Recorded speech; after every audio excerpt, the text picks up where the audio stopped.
All right, Shabbat Shalom. Shabbat shalom. Shabbat Shalom. We are back. You know what? Let me do this now because last week I didn't even do it. I forgot. Let me put this up here now. We are in the mental, the Gomer count. I don't know how to hold this without it being crooked. Here we go. All right, here we go. Today is 21 days, which is 3 weeks and 0 days of the Omer. We are counting off 7 weeks plus a day up to Shavuot. Okay? All right. Okay, so we want to continue with our look at the triennial Torah portion. This week we are going to be going through 2 chapters. There are a lot of commands given in these 2 chapters. We'll probably just go through them a little bit at a time. Um, as we look at chapter 20, there's a connection between 18 and 20, as we'll see um, when we get there. But we're going to go ahead and get right to it. Start reading. I think we're just going to begin. Let's see here. We'll begin and just look at the first 2 verses of chapter 19. Let me go ahead and pull these up here. And we'll go from there.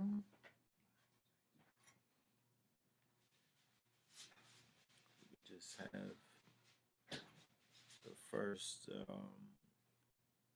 2 verses read. Leviticus 19, verse 1. And Yahweh spoke to Moshe, saying, Speak to all the congregation of the children of Israel, and say to them, Be set apart, for I, Yahweh, your Elohim, am set apart. Okay, very good. So we see over here that uh,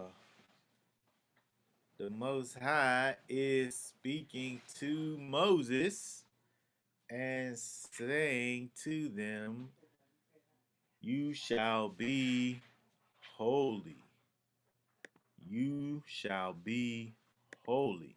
You shall be set apart. Okay, when we look over here, we think about what we've been looking at with the Torah portion. This has been a ongoing theme, whether it be in relation to the priests, who are of course holy, or whether it be the people, Israel, who again are holy. He says, be set apart. And the reason, because I'm set apart. Be kadosh. Be holy because I am holy. Okay, so we want to go ahead. We want to look at this over here. We've talked about this, but there's no reason why we can't talk about it again. Leviticus 19, verse 2. The scriptures version just says set apart. King James says holy, and that word there is kadosh. kadosh, which is sacred, holy. Uh, it has here sanctuary, um, holy saint. Let's see here. It's from this word here, kadosh, is from this word kadash, 6942, which is to make, pronounce, or observe as clean, ceremonially or morally, um, consecrate, dedicate, to hollow. Interesting, we see defile there. We'll talk about that in a moment. Um, to keep, prepare, to purify, sanctify, sanctified, um, and so forth. When we look at this word, kadash, look at this word kadash, which again the scriptures translate as to set apart. Now, the context that we look at this helps for us to understand that we're setting it apart for holy purposes. But the word literally means to set apart. And you can set it apart for any purposes. The thing that you set, I have a chair that's set apart for my purposes. Right? It's nothing to do with holy or unholy. It's I'm the one that's supposed to be sitting in it. And the kids are not the ones that are supposed to be sitting in it. See, because it's set apart for a specific purpose. And so when we think about the idea of set apart, kadash, this word kadash, from a literal standpoint, literally means to set a thing apart. And so when we think about it in the context of being set apart unto the Most High, we're talking about something being set apart for holy purposes, right? Set apart unto the Most High. Um, and so when we look at this, I wanted to look at this here in the ancient. See if I can pull up my little whiteboard here.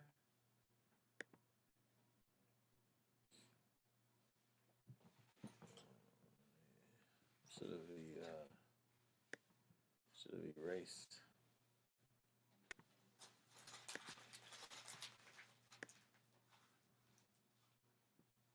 whiteboard.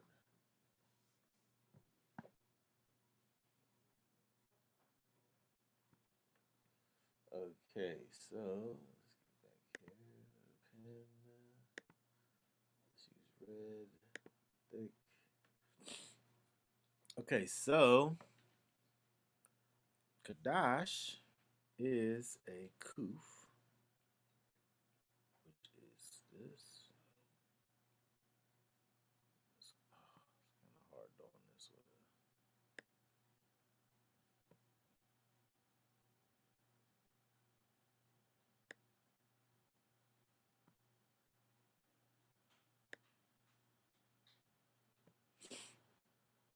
Okay, it's a kuf, a dalet, and a sheen.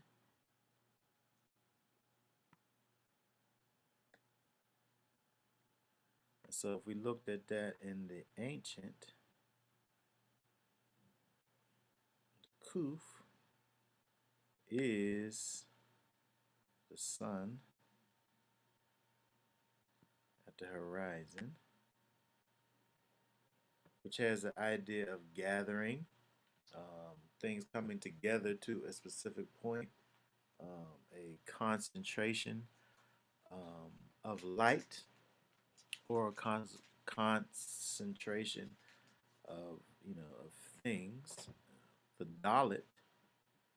the dalit is the tent door flap, which has the idea of in and out, movement, and we have the sheen, which is the two front teeth. And so the two front teeth are used for biting, tearing. They're sharp. It has the idea of pressure. And so when we look at kadash, this word, the root of kadosh, um, we have this idea of we have both a coming together at the door, and we have a tightness also that's at the door, right? You have this coming together and this tightness at the door. If a door is tight, um, it's hard to for the movement to happen. It's hard to move, and so when we think about this idea of kadash or holiness, right? There's not a lot that can go in or out because of the tightness, and we can think about that in terms of the idea of something being dedicated for a particular purpose, right? If I have a door that's an entry point, I should say, that's shaped. It's a perfect example. Yesterday, I'm walking around on the scaffolding. Um, Actually, it's on the platform, and there's scaffolding on the platform. And the guy that I'm working with, he's a young guy. He's about 26 or so. He's a thin guy. So, there's a scaffolding on the platform, and there's like this little space where we're walking down the platform, and he just scoots right through there. Um, However, my girth caused it to be a little more difficult for me to get through the opening because the opening was so tight. It was really dedicated for smaller uh, people, right? I was able to get through it, but I had to kind of manipulate my body in some ways in order to get through. In fact, I had to do some of that. Yes, I actually broke my flashlight too. I'm mad about that. I just got that flashlight. But be that as it may, because of the tightness of the door, I had to adjust the way that I was in order to make it through it. Okay. And so when we think about the idea of Kadash, think about the idea of a dedication to the Most High, um, when we want to align ourselves with the Most High, there's only a certain way that He allows for those that are coming to Him to come in.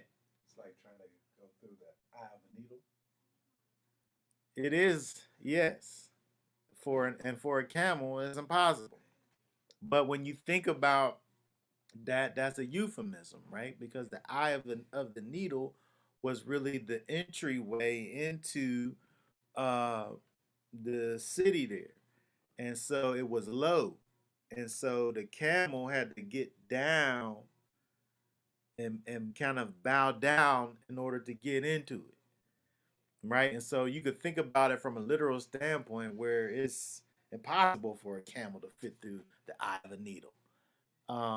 But from a euphemistic standpoint, it's not impossible, but the camel can't get through just walking regular like it will regularly walk. Right. It has to adjust itself.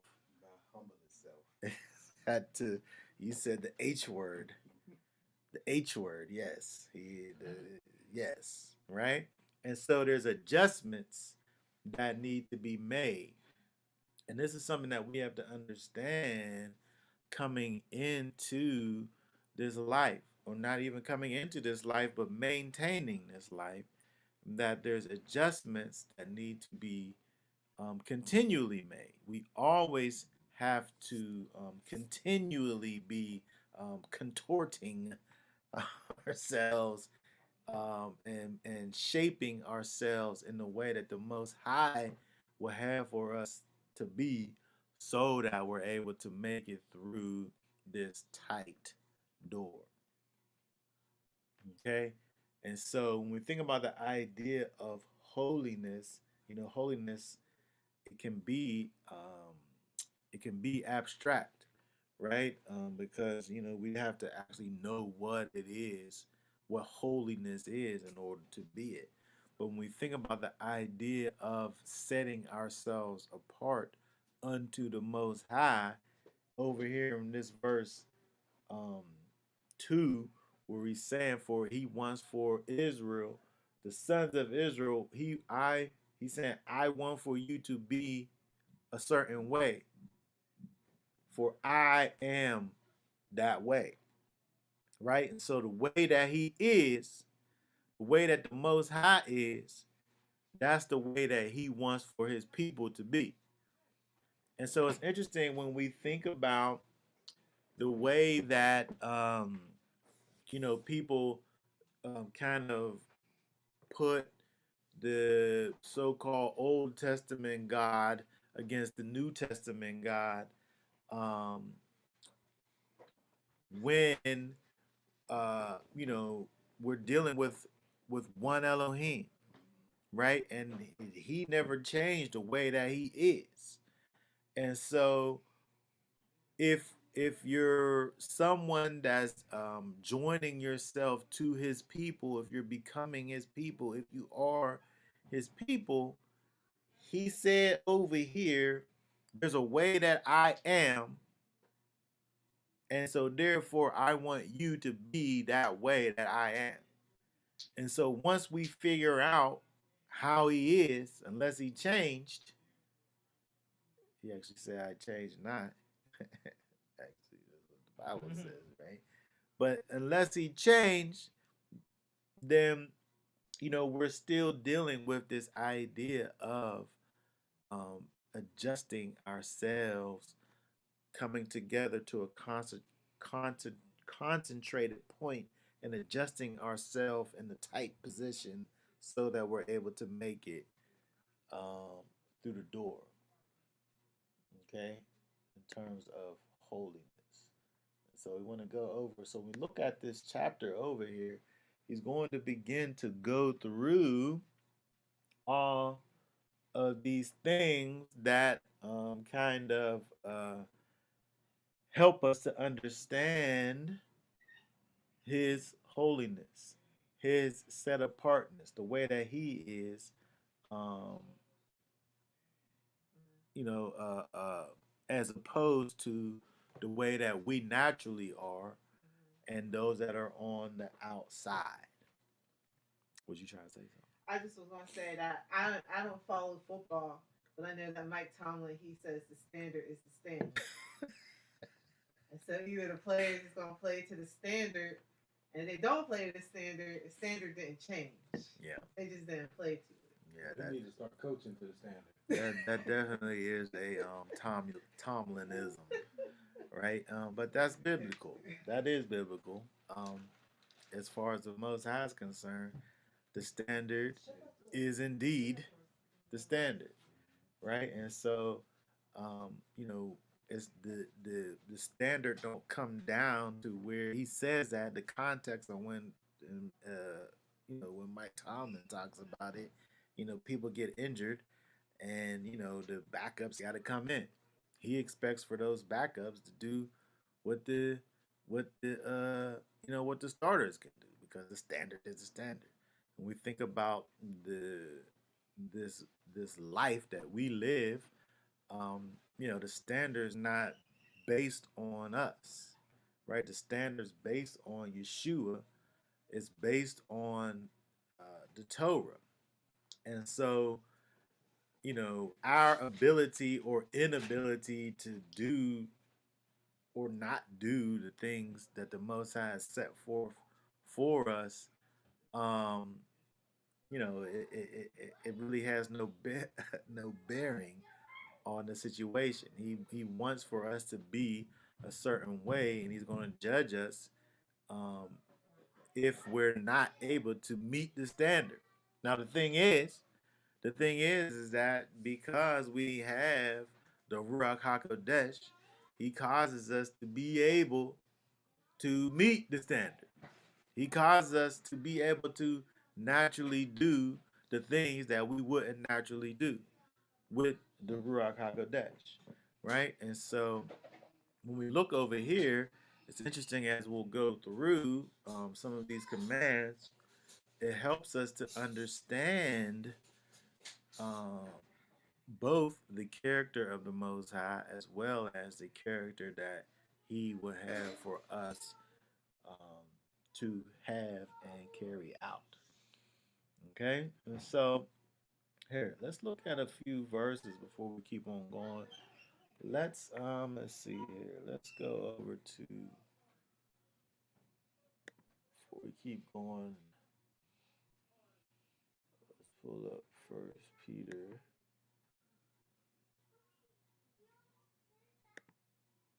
Start reading at verse 13. You can go ahead. Let's see. Read all the way to 25. First Peter, verse chapter 13.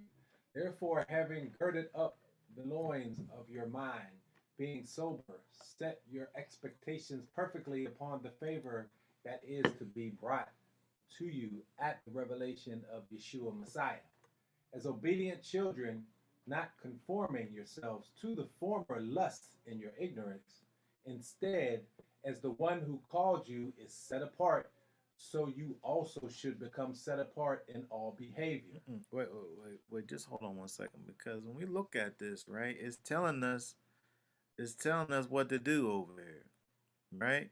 It's telling us as obedient children, not conforming ourselves to the former lust that we was in our ignorance, right? He gives us that as obedient children, obedient to the master Messiah, not conforming ourselves to the former lusts in our ignorance, right? The things that used to rule us before we join ourselves to our current master, who is Yeshua. Don't be doing those things. He said, instead, as one who's called to be set apart, become set apart in everything you do.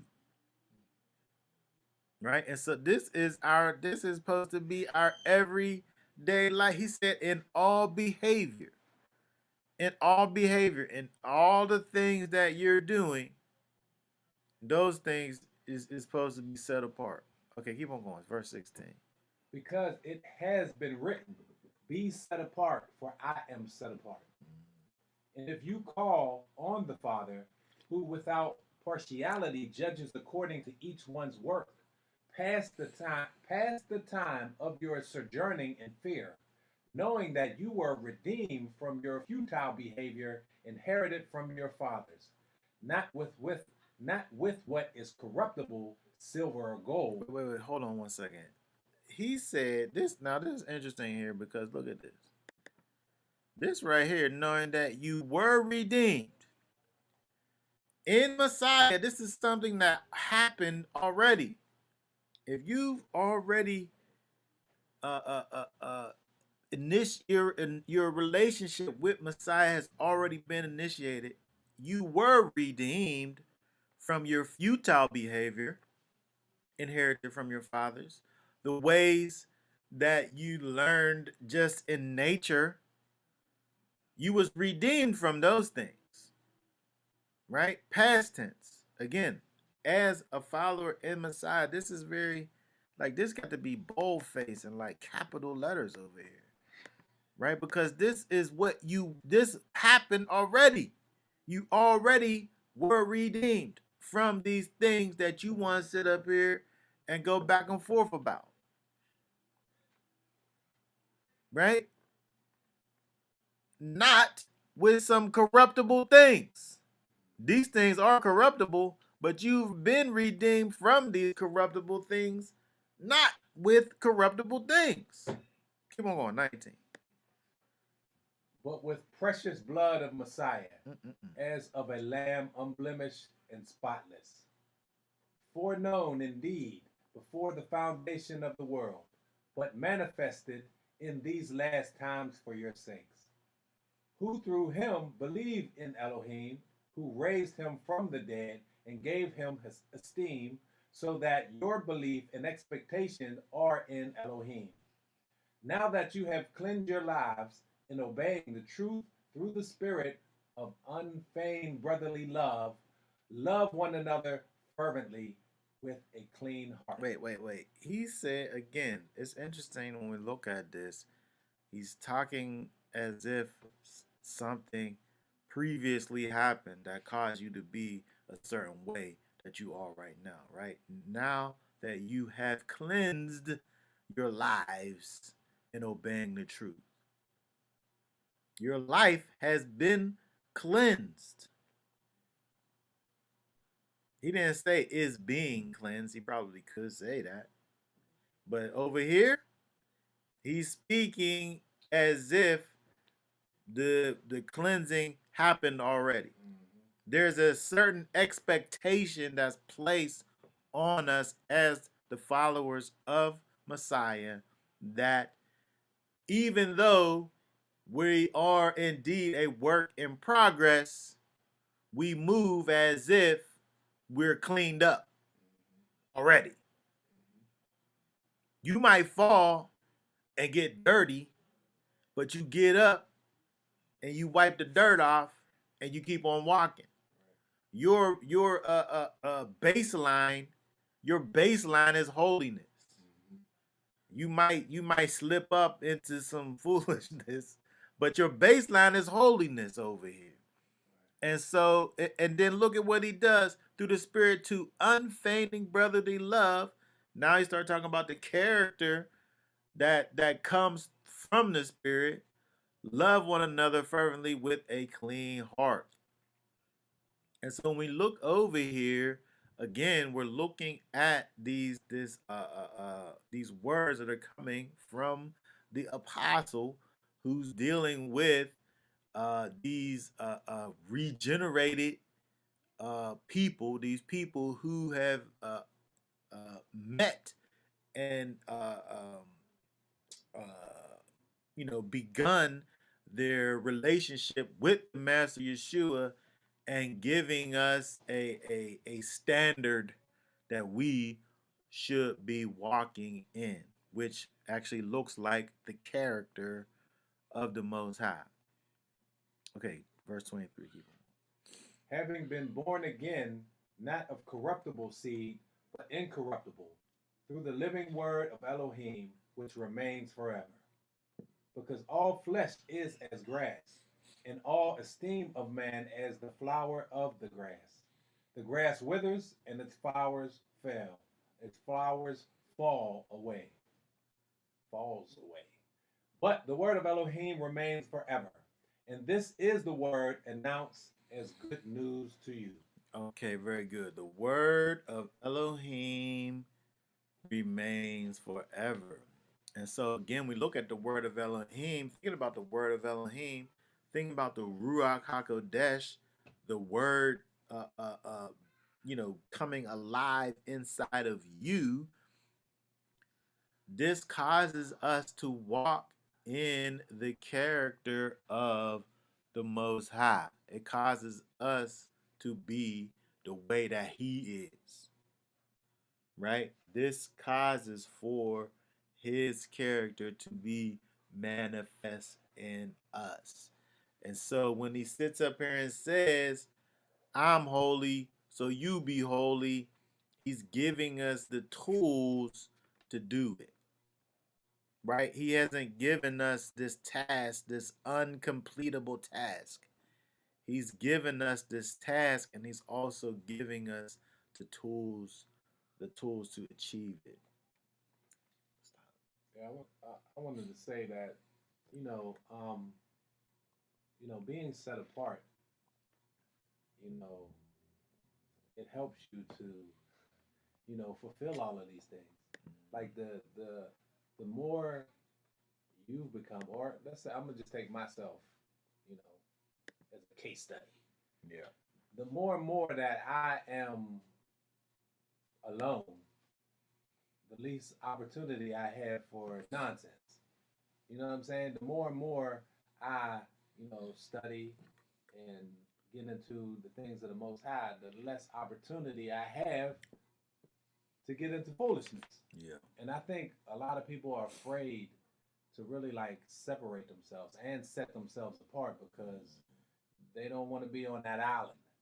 But you're not on the island alone. It's you and the Most High. Right. You know what I'm saying? And then once that relationship is tight, you know what I mean? You'll find other brothers and sisters that you know what I'm saying. You can come together with. Like for a while, when we wasn't studying together, you know what I'm saying. I was praying for a brother of the faith that I could move forward with, and then me and you, even though we knew each other for many years, we start building together, and it's been like a beautiful thing. You know what I mean? That brotherly love is kicking in. Yeah. You know what I mean?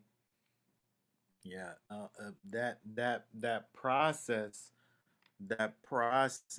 of um, being set apart.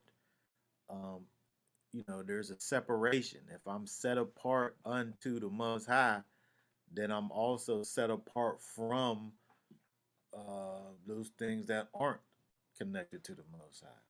And so that dedication, there's a positive and a negative to it. I'm being added to the Most High, but I'm being separated from the world. I'm being added to Him in righteousness, and I'm being separated from those things that aren't connected to Him and wickedness. Um, and so we have to, think about that in terms of what this set apartness looks like. Um, you know, we said this before. This holiness, set apartness, consecration unto the Most High. There's no part-time positions available. Only full-time positions are available, right? And the shifts is three shifts, right? There's people always. It's all Not just day. on Sunday. It's every day, right? And so and you know, set apart is interesting, for us to be able to understand this word because we can think about it in terms of again holiness unto the Most High or being dedicated unto the Most High, but we also have to think about the opposite end of that is if I'm drawing unto goodness and righteousness, I'm moving away from wickedness, right? I'm moving away from those things which aren't connected to him. Those things that destroy you. I mean, people don't understand like wickedness. It actually is destroying you. Yes. It's destroying our community. It's destroying our children. It's destroying the world. Yeah.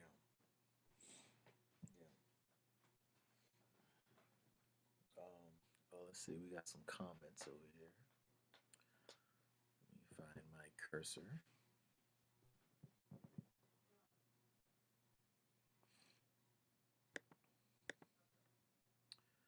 Let's see here. Separation and solidarity is necessary in this walk until we can focus on what Abiyah has is probably saying. Yes, this is absolutely true. Separation and solidarity. Um, we have to be able to get to the place where we're able to hear from the Most High. The thing is that uh, He, the Most High, set it up. He set this thing up for us to be able to draw unto him, um, with other people on the same path, right? Israel is a nation, right? We look at the body of Yeshua is a nation, right? Israel continues to be a nation, whether we're talking about, you know, physical Israel, or we're talking about Israel that's coming through Yeshua. Is we always talking about a body, so you know we can deal in whatever our personal strengths happen to be, and be able to lean on others who have strengths that we don't possess, right? And come up together, moving forward in the Most High. So the idea of separating oneself and being kind of having this isolation, or from the world, set apartness, is necessary for us to be able to have a certain relationship with the Most High from a personal standpoint. But that thing is, um, uh, so that you're able to uh, be able to help others move forward with you, right? This is not about, like, if this was like a worldly idea, it would be about individuals, and it would be about personal achievements and all of these things. But the only reason that I want to be able to be strong and courageous is so that I'm able to reach over and grab onto somebody and bring them with me, right? And then that person could grab onto somebody, and then we all going, right? Because this thing is about a body, right? We just read that the scripture, which um, in Peter, where it talked about the brotherly love. Okay, look over here in Romans, Romans chapter 7, verse 12. What does that say? So that the Torah truly is set apart, and the command set apart in righteousness and righteous and good. Yes, and so when we look at the Torah, the law, the commands, it says, is holy, is set apart, right? The commandments of the Most High are set apart. Why? Because these Torah commands show us the character of the Most High. Let's look over at James 1 and 21.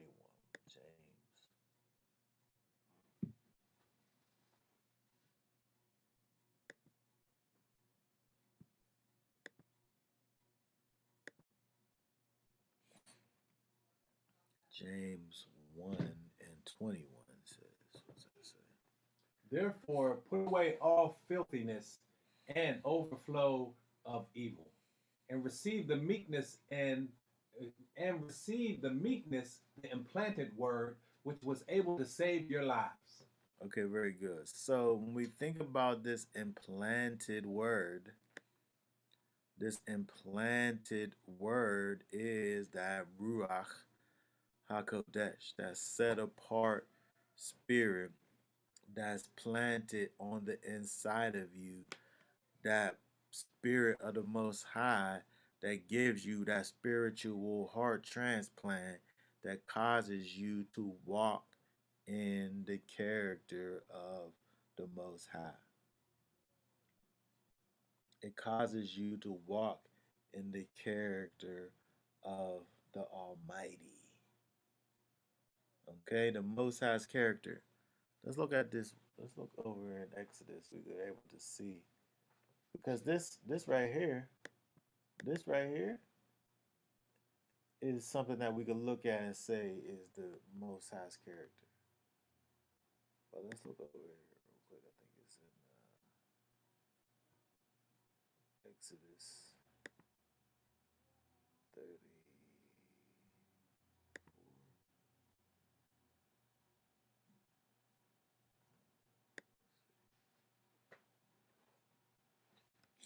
Yeah. Let's see. Let's get 5 through 7. All right. Exodus 34:5. And Yahweh came down in the cloud and stood with him there and proclaimed the name Yahweh. And Yahweh passed before him and proclaimed, Yahweh, Yahweh, and El compassionate and showing favor, patient, and great and loving commitment and truth. Watching over loving commitment for thousands, forgiving crookedness and transgressions and sin, but by no means leaving unpunished, visiting the crookedness of the fathers upon the children and the children's children to the third and fourth generation. Okay, very good. So when we see over here this very powerful thing, there's actually something that we could look at and see where the scriptures show for us a picture of Yeshua, right? When Moses stood in the cleft of the rock and was covered um, by the hand of the Most High, he was covered, and then what happened was the words of the Most High went by him. The words of the Most High, expressing the Most High's character traits and qualities. Um, but we know that the Yeshua is the actual word of the Most High. And so we see this thing happen over here. It's something that literally happened. When we think about what literally happened, it gives a picture of Yeshua. But when we look at the words that were spoken, it's so interesting because it says he proclaimed he is an Elohim that's compassionate, showing favor, patient, great and loving commitment. When we look at these things are really related. Being compassionate, showing favor, patience, loving commitment or loving kindness, and then there's truth, right? Watching over. Hold on, let me look at this in. Let me look at this in King James real quick.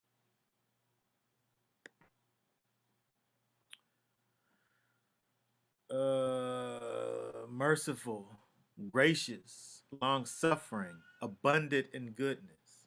We look at these things are really close in terms of what they are, right? There's little nuances to mercy and grace, and long suffering and abundant in goodness, but they're really kind of similar to each other.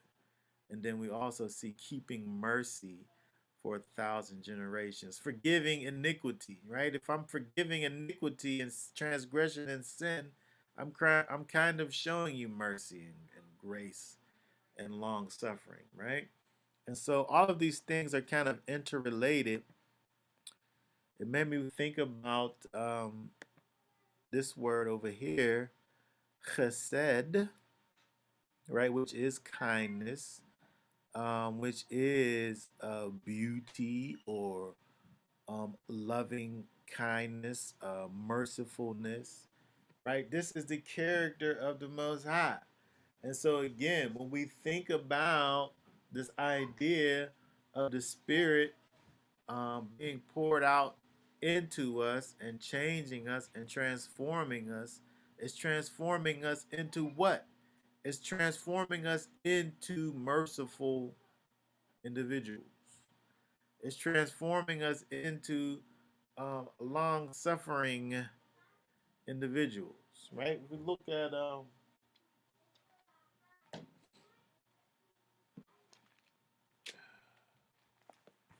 there's a fruit of the Spirit, Galatians chapter 4,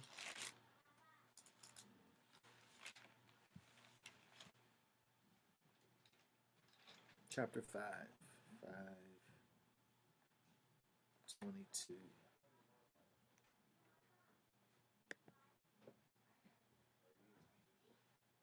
Galatians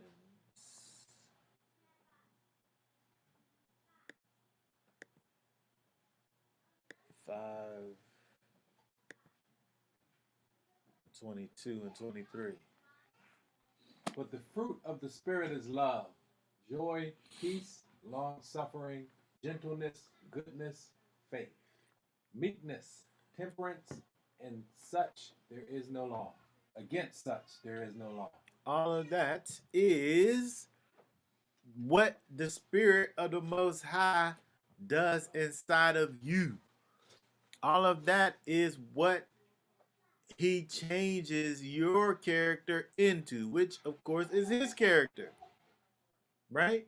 And so, again, when he sits up there and says that he's calling for us to be set apart because he's set apart, when he's calling for us to be like he is because he's a certain way, this is the certain way that he's talking about.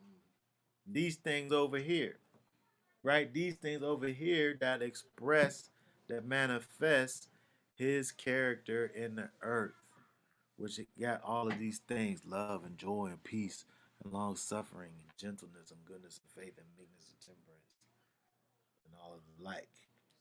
And so when we look at these laws, statutes, and commands that we see over in Leviticus chapter 19, we'll be able to see all of these qualities within them because he's causing for us to be able to walk in his qualities. Okay? All right, so let's keep on going. Let's go back over to Leviticus and look at some of these things. Leviticus 19. We started, we get back to verse number 3. Let me get the scriptures version. Okay, let's see here. Let's look at.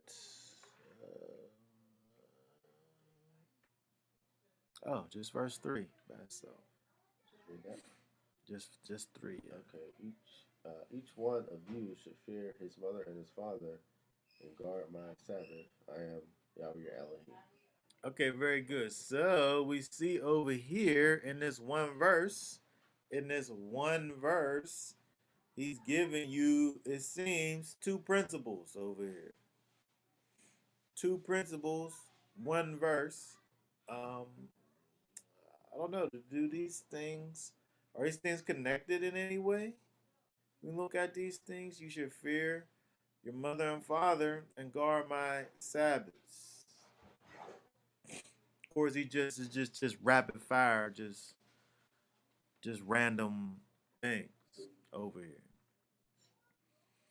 You know, when we look at this idea of uh, loving or fearing your mother and father, in terms of the commands, the Ten Commands, we see that there is, of course, a promise that's given, right? That your days may be lengthened, right? Fear your mother, honor your father and your mother, that your days may be lengthened, right? That they don't kill you. Right. Or that you might receive, by that you might be blessed as a result of it. I guess it could be that. It could just be a blessing that you receive. Within Israel, a mother and a father is teaching their children the ways of life. And so in Israel, the mother and the father teaching their child the ways of life, they it's kind of natural then for them to have a long life because throughout their life they've learned the ways of life. Right? Those things kind of go together with each other, right? And we see also in the scriptures where it talks about the stubborn child that becomes a drunkard and disobedient. His life gets snuffed out. We see that happening today. I mean, kids are dying at 11, 12, 13, 14 years old. Yeah. getting shot, not just dying, getting shot. Yeah, terrible deaths. Yeah, right. And sometimes when you have these things, it's these things are totally just random freak accidents. Sometimes you see these things where these people live a particular lifestyle, and you end up reaping what you sow. And so a lot of these people, you know, weren't trained up and raised up in the ways of life. And the result of that Set apart life. is death. Yeah, set apart life. And so again, we look at verse 3 over here. Um, I thought it was interesting that these two things are together. The idea of fearing your mother and father and guarding my Sabbaths. Um, you know, when I look at that, I can think about the fact that the I see the idea of loving man. I see the idea of both loving man and loving the Most High. Right, the greatest command: love the Most High, love Yahweh with all your heart, strength, and soul. Right, and the second one is like unto the first. The first humans that you encounter is the ones that brought you here, right? Um, something I was thinking about when you think about this idea of um, honoring and fearing your mother and father. Um, you know, you were were the first thing that you were in life was a gift to your mother and your father. You end up growing up, and then you have your own life, and you go off and you live your own life. But the first thing that you was a gift to your parents. And I feel like the Most High um, wants for us to always remember that your origins begin when he gave you to your parents, right? When you were birthed, and he caused you to be this gift to your mother and your father. And so he never wants for us to forget that, so much so that we have that um, this command of honoring forever. There's not any kind of conditional clause that's added to it, right? It didn't say, it didn't talk about the condition, the whatever of your mother and father. It said fear them, right? We can probably, I think it's probably safe to assume that we're dealing with Israelite mother and father who's bringing you up in the ways, who are continuing the traditions. Um, uh, but it don't say that.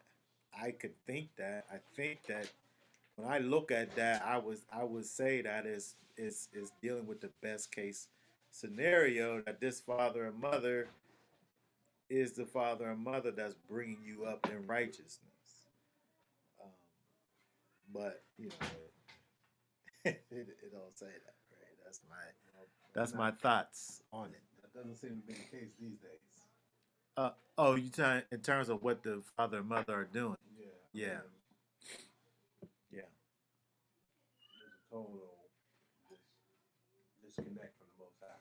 yeah. There's a definite necessity for restoration in the people, where there's people growing up without fathers. Um, you know, mother is all that they have. They just have that one side. They don't have that fullness of the thing that happens when you have the father and the mother situation. The mother can she can just be the mother, right? She can't be the father and the mother. She can only just be the mother. You're just getting that one side. I was talking to again my tool buddies since he's so much younger. I was talking to him about the state of our people and the fact that um Are you you know black? yeah um the fact that you know we don't have fathers. We don't have the only father figures that you have is the streets, which is not a father, right? And so you all of your masculine energy comes from this uh these these male figures that have a they haven't had the proper balance in their situation, and so they're so like emotionally driven in the behaviors, and so there's no balance. There's nothing to kind of bring these things together, and so we got to deal with these people that's going around that's doing all of this craziness. They've never had any type of stability in their lives. They've never had they don't understand correction. They understand it. You just do whatever you want to do. Nobody can say to you that you're doing something wrong over here. Nobody's able to be firm. Right, they're following the laws of the streets. So the laws of the streets contrary to the laws of the Most High. Yeah. So therefore, what are you talking about? I'm gonna ban the laws. The streets. Yeah. Right. And these things are diametrically opposed to the Most High and His character and His will and His ways.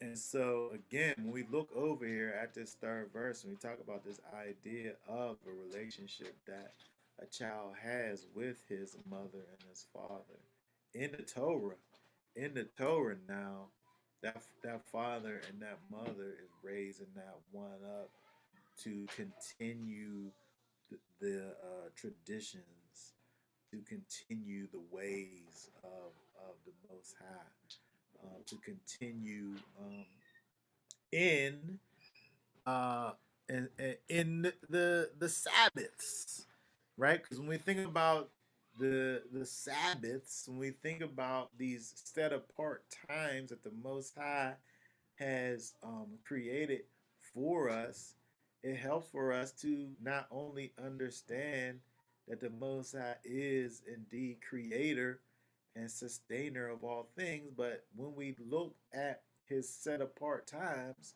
it helps us to understand what he has done and what he continues to do and what he will in the future do for his people.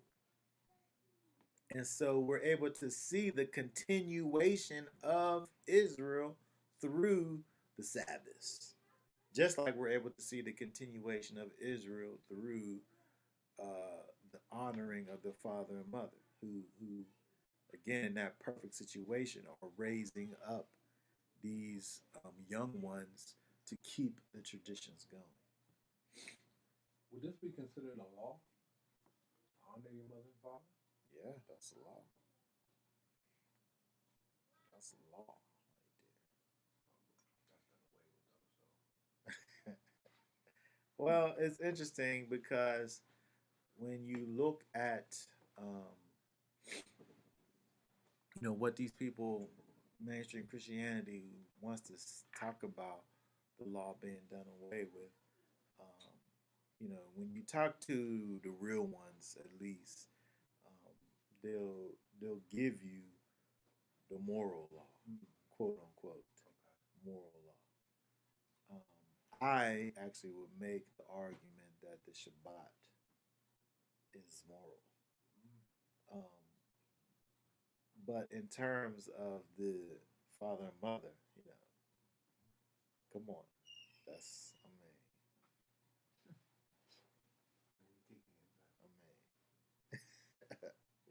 Sometimes it's like you pick it, they got pick me scriptures, mean, pick me, laws.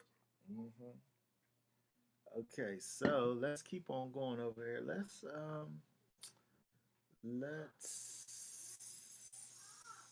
okay, um 4 through 8. Do not turn to idols and do not make for yourselves molded mighty ones.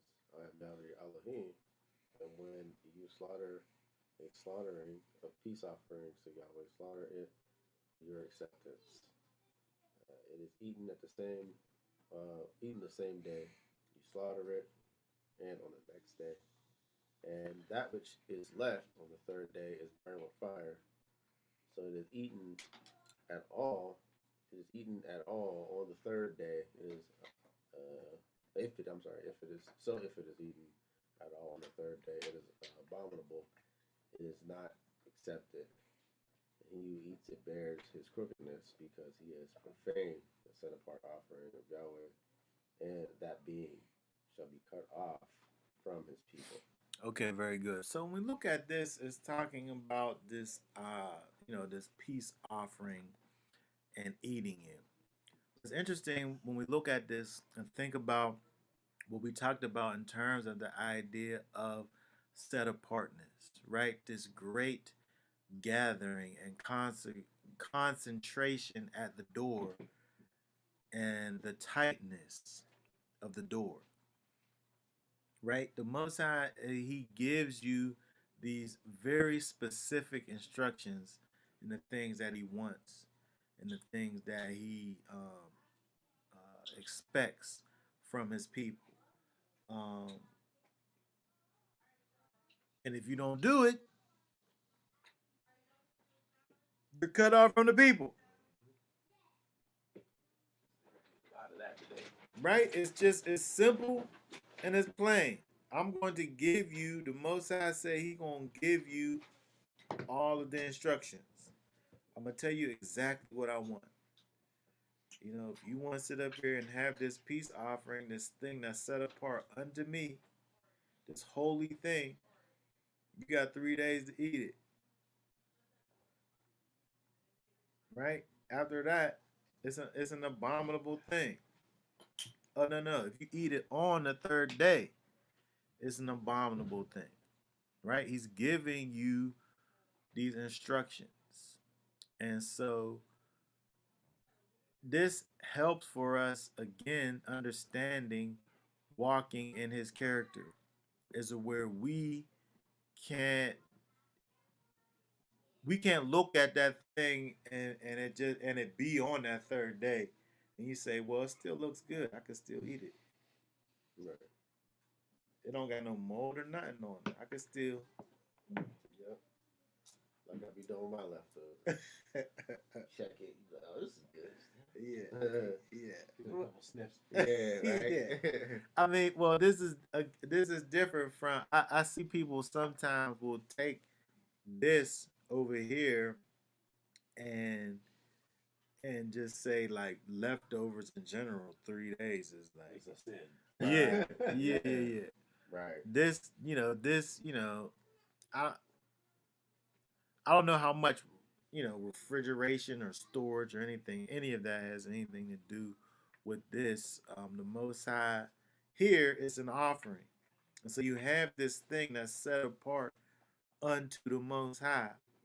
He's giving you the parameters upon which it could be used and still be counted as holy. And then after that, is you burn it. And so we can't go and with our own understanding look at it and say, well, this was good. Like the priest, like he did his thing when he put this on the altar. It was cooked to perfection. He put just the right amount of salt on the offering, right? Um, the Most High is giving you these instructions, and we must follow these things out to the T because he set the standard. The Most High set the standard, and all we have to do is follow it. And so we could look at this or just think about, any other thing. Is it that we have to look to what it is that He has prescribed on the matter, and not what we think the answer may or may not be. Right? He gives us all that we need in order to do the things that He would have for us to do. Right? Verse 4, if we go back up, moving backwards, do not turn to idols, right? Not to raise up these things that we sit up here and make and bow down to. It's interesting that it goes from 3 to 4. It talks about the your parents and Sabbaths, and then to idols.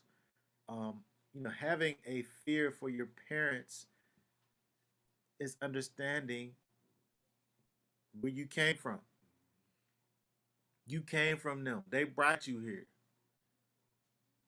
right? Brought you in this world. They brought you here, right? When we think about the Sabbaths, the Most High, it causes for us to understand the Creator.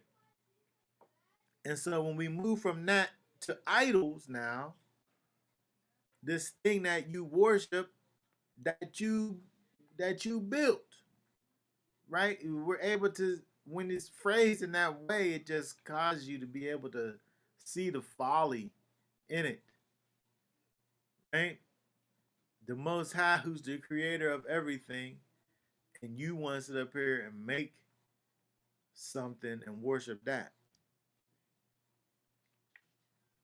right? This is basically the first, after understanding who He is, the next thing that He said is to make sure that we don't forget who He is and begin worshiping these idols and things.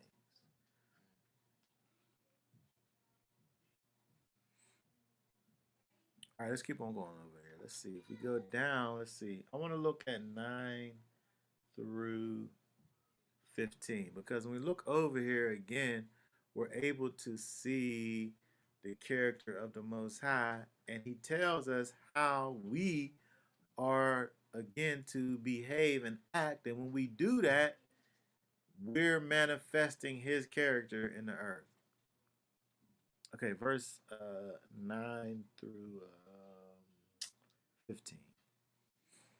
And when you reap the harvest of your land, do not completely rip the corners of your field or gather the gleanings of your harvest. And do not glean your vineyard or gather every grape of your vineyard. Leave them for the poor and the stranger. I am Yahweh your Elohim. Do not steal, do not lie, do not deceive one another, and do not swear falsely by my name, and so profane the name of your Elohim. I am Yahweh. Do not oppress your neighbor or rob him. The wages of him who is hired is to remain with you all of the night until morning. It's not to remain with you until all night until morning. Do not curse the deaf or put a stumbling block before the blind, but fear Yahweh, your Elohim. I am Yahweh. Okay, very good. I had somebody, I had somebody pay me like a year later for something I did for them before, but he wasn't Torah observant, so I can't really. A year later. I bet you forgot. It was over a year. I didn't forget. Oh, you did?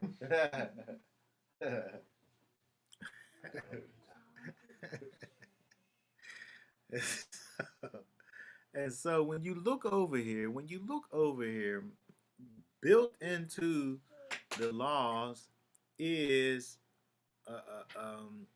caring for those that have nots, right? Those that don't have a field and a land to put seeds in the ground and cause things to grow, right?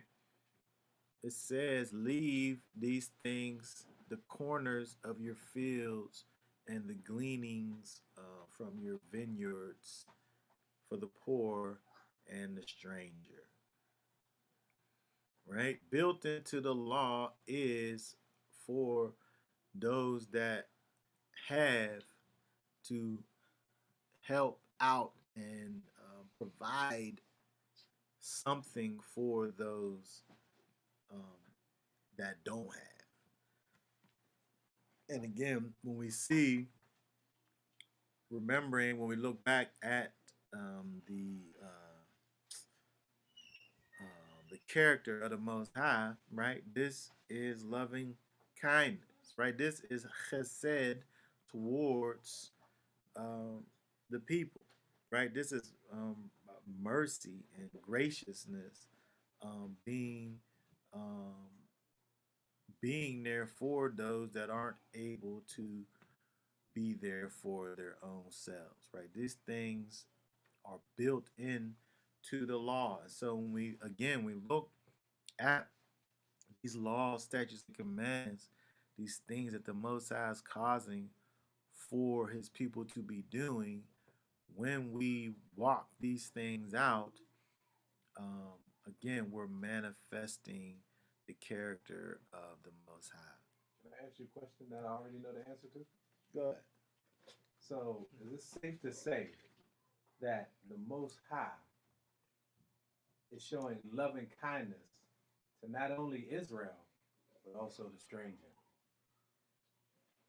That's what we see right there, right? So, a lot of people who say, he don't care nothing about the other nations and the strangers, there's something in the law that says that leave something for them to glean off of. Yeah, yeah. Well, when you look at this stranger here was obviously probably going to be strangers that were, you know, joining themselves in with Israel, but strangers nonetheless. And poor people who were of course part of Israel, but didn't have the ways and means to have vineyards and things. And so again, we can't really it's it's hard to make the argument that the Most High only just cared about only Israel. There's provision in the law for others to, of course, join themselves with Israel, but not that they must be Israel. Um, this one is the stranger. Here, what is this?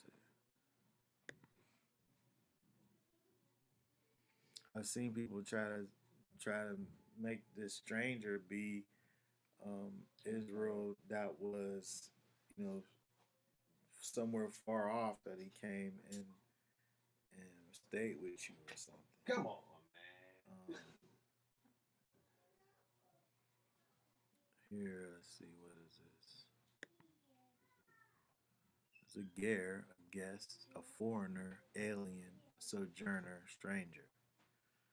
Um, I mean, if you want to just leave it at guest, maybe, but he's a foreigner. He's an alien, right? He's potentially someone who's just passing through. He's just a sojourner. He's just passing through. He's just going by. Um, and so, you're supposed to even if he wasn't part of Israel, maybe he was just somebody he's just on the path. And he's saying, the Most High is saying, don't sit up there and just gather up everything. Just leave some for somebody else.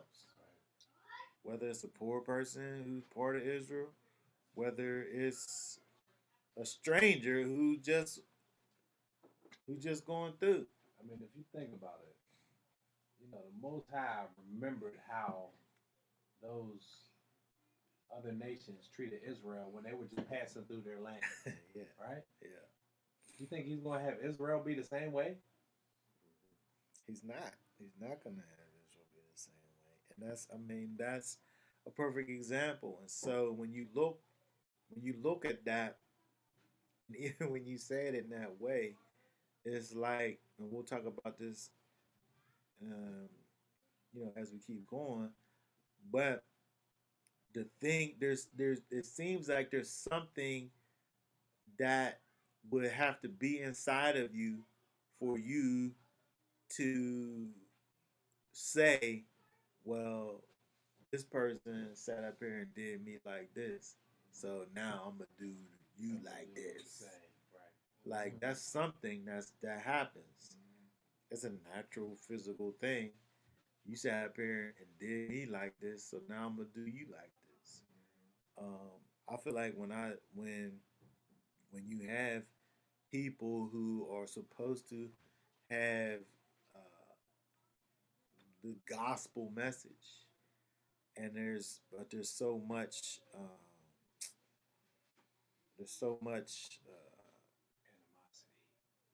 animosity, anger, rage, I mean, that's understandable. hatred. I mean, if you learn about some of the things they did to us, it like burns me.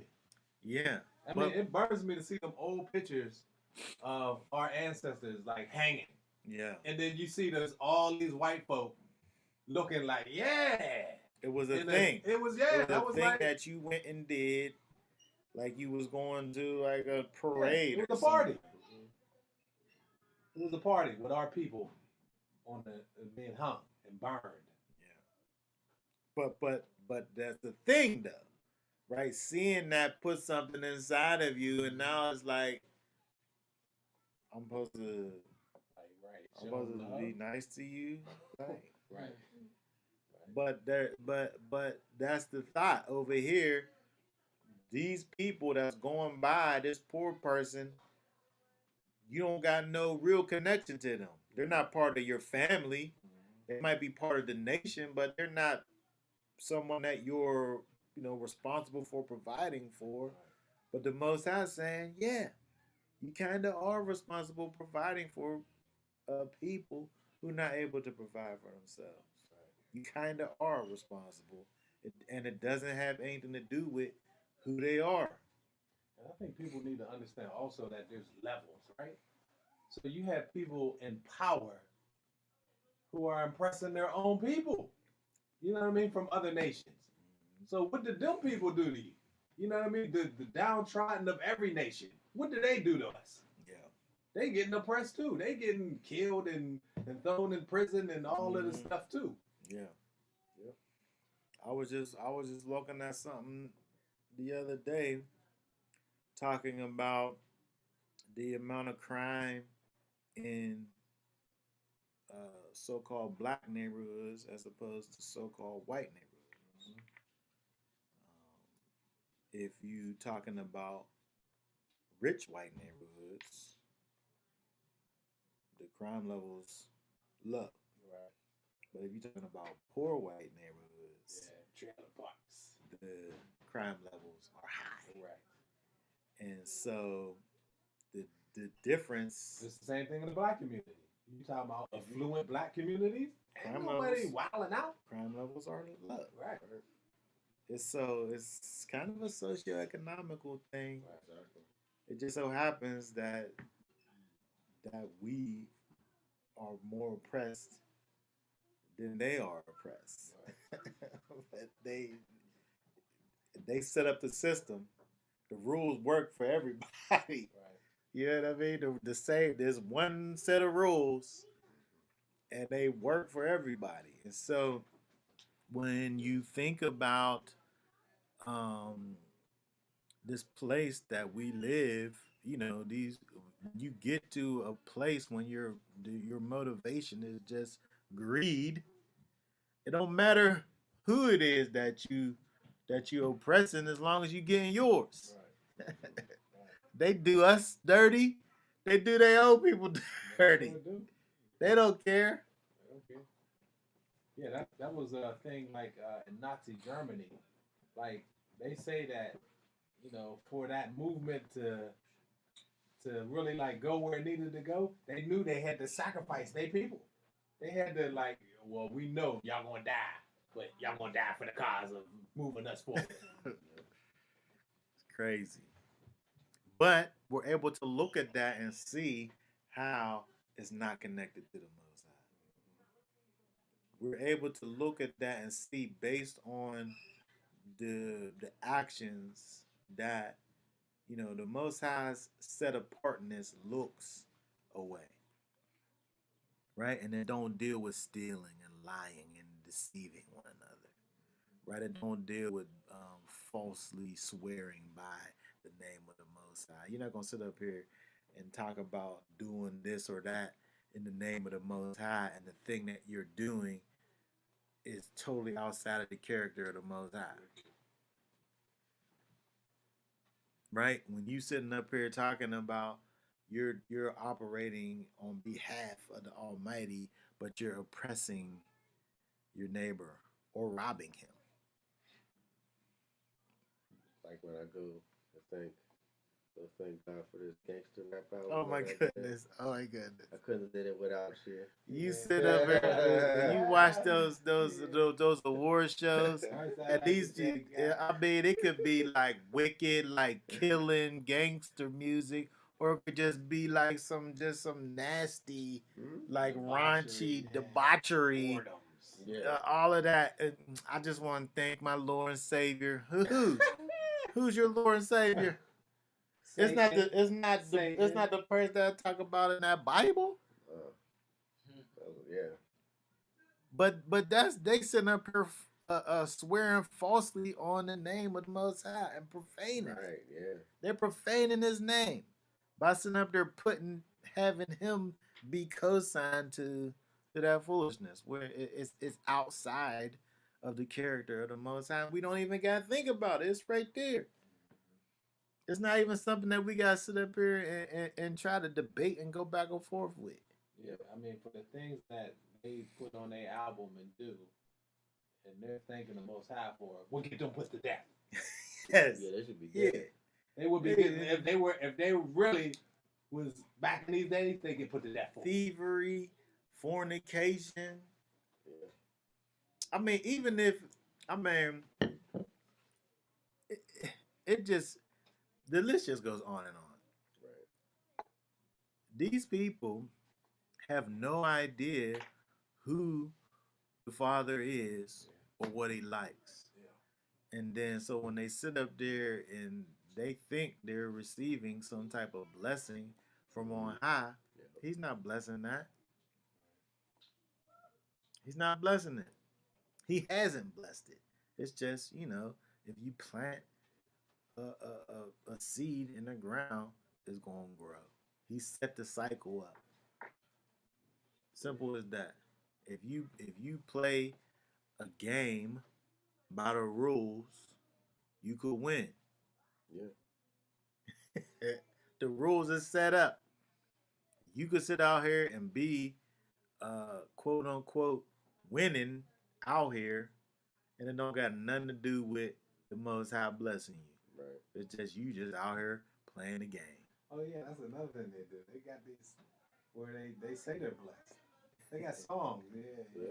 Blessings on blessings on blessings. What? Mm-hmm. If you outside of His will, you might be. The rain falls on the righteous and on the wicked. It's as simple as that.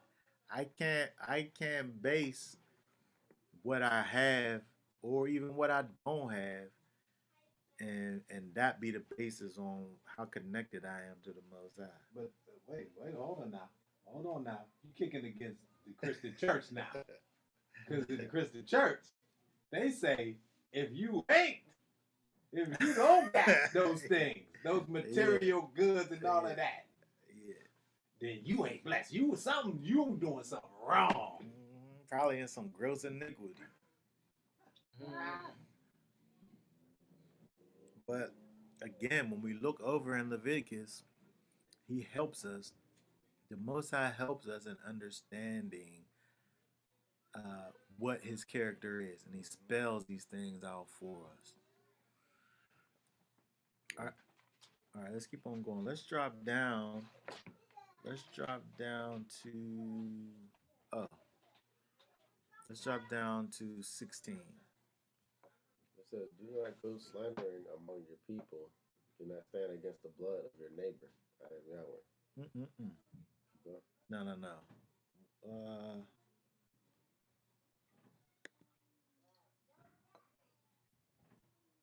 Tellbearer.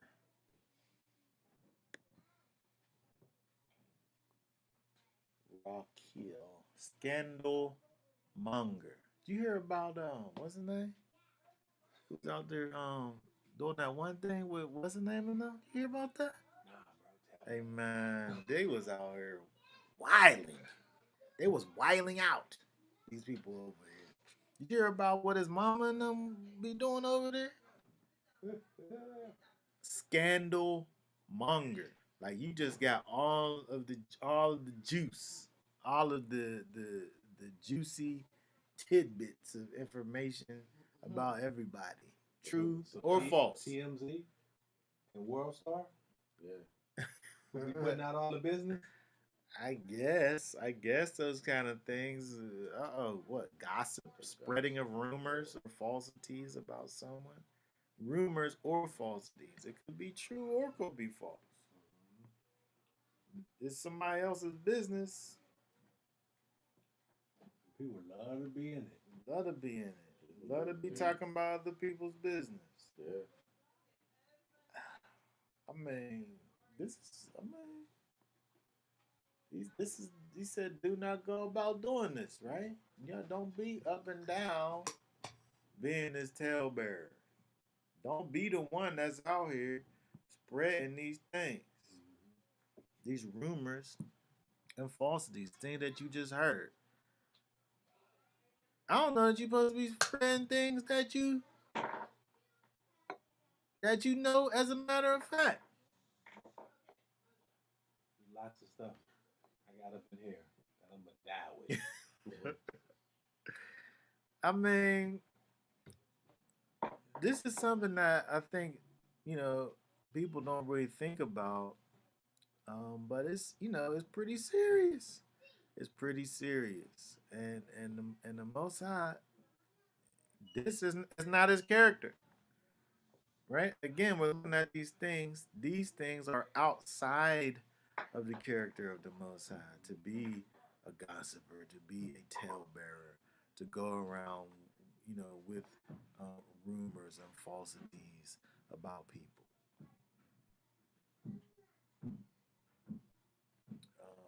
And then verse 16, what we just still looking at, don't stand against the blood of your neighbor.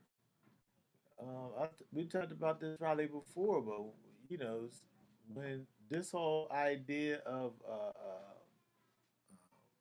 snitching is against the Torah, right? If you want snitching is against the Torah? know how people view snitching, Not snitching. not snitching.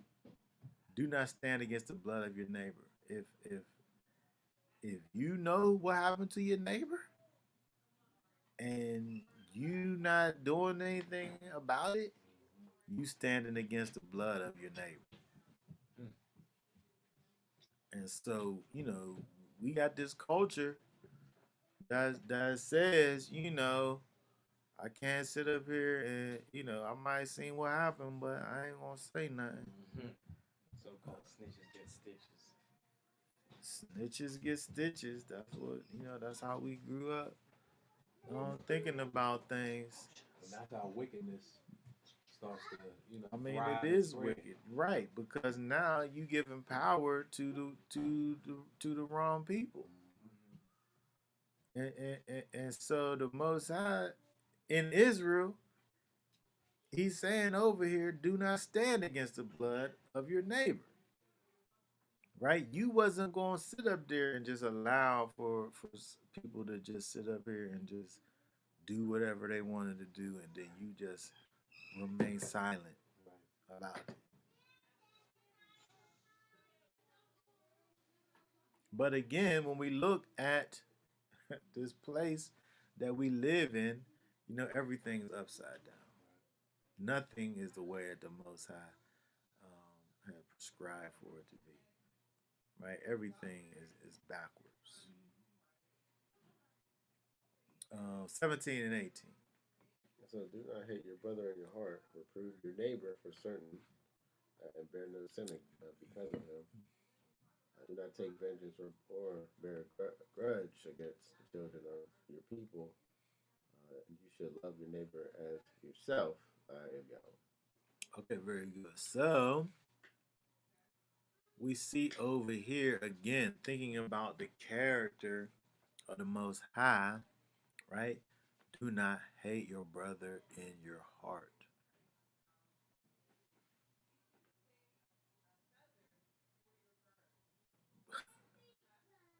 This ain't even something that, you know, in your heart. So this sounds kind of like what Yeshua was talking about whenever he was talking about just hating somebody in your heart. You murder. This ain't calling that murder, but it's saying don't hate your brother in your heart. Right? Reprove your neighbor for certain and bear no sin because of him. Reprove him. I think that when we when we see when we see our people, um, you know, loved ones, friends, neighbors, um, act in a certain way, and you don't say nothing, I don't know if you're hating them, but you're not loving them. You can get killed today. The argument could be made that you are hating them, but I was saying without a shadow of a doubt, you're not loving them.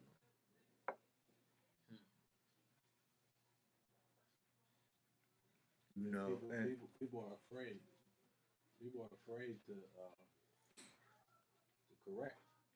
They're afraid to say anything because of the consequences of the backlash. yeah, I mean, I think that I think that that's definitely a problem. That's definitely a problem. Um, but people out here sometimes people just need to be told. You know what I mean? And sometimes there ain't nothing that could be done about it. Sometimes it just get to a place where you just can't just not say nothing. Sometimes, and I think that people need this.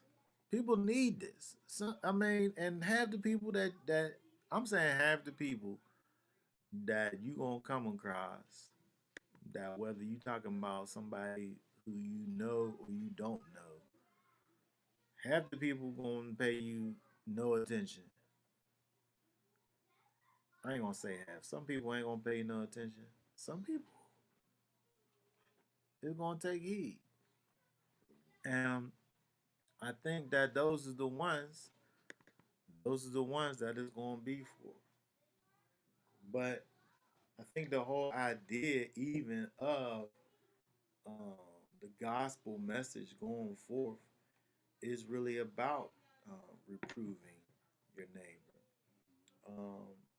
Letting the people know that you're really in a state of disarray, and there needs to be a correction, um, made.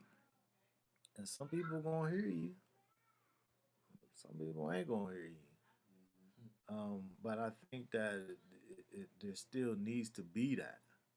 The King James says, "Look, thou shalt rebuke." What's that word there? People don't like to be rebuked. To be right, correct,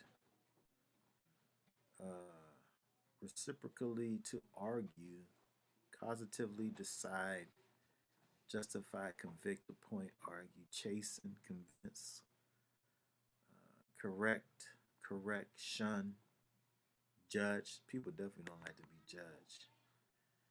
Only God can judge me. I think that the problem, but you're not gonna know who the right ones is unless you take it to that place. You're not even gonna know, because the ones who gonna sit up here and say only God can judge me, I mean, there's nothing that could be done with those rights anyway. But you never gonna know unless you say something. And I think that what this is saying over here is that I feel like the connection here, this being one verse, do not hate your brother in your heart, reprove your neighbor. For certain, it's like these things is kind of building on one another. You're showing that you have love by bringing the reproof, by bringing the rebuke or the correction. But in the same token, you're showing that you don't really care by not. And I think that is necessary as followers of the Most High to, to, as he's, if he said that we're supposed to be loving our neighbor as ourself, then I care about myself doing wrongly, right? I care about, uh, uh, uh, you know, moving back into the center if I'm wavering, right? I care about, uh, uh, you know, my situation being corrected if if it's wrong, and that's how you love your neighbor as yourself. As you do unto your neighbor as you would want for somebody to do to you. I mean, the problem, as you say, is that people not gonna receive it. Um, but he said, reprove your neighbor and bear no sin because of him. I think you could look at these even, being connected with 16, standing against the blood of your neighbor. If I got the vaccine and you got the sickness, but I never say I got this right here. I got this spiritual Moderna right here for you, and I just hold it and don't and ain't trying to give it to nobody, right? I feel like I'm standing against the blood of my neighbor if I'm not there to try to at least try to help. If I got the solution to the thing, um, and again, they don't want it, and then now you done took it off of yourself. But at least you said, look, I got this thing right here.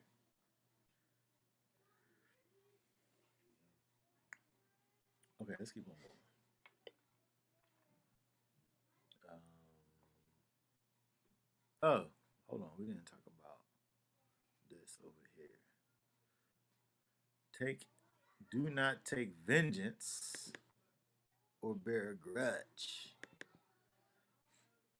So we talked about this a little bit in terms of um, dealing with people based on what they done to you, right? A grudge against the children of your people. Dealing with these people based on what they've done to you. That's what a grudge is. A grudge is something that's emotional, right? It's reactionary.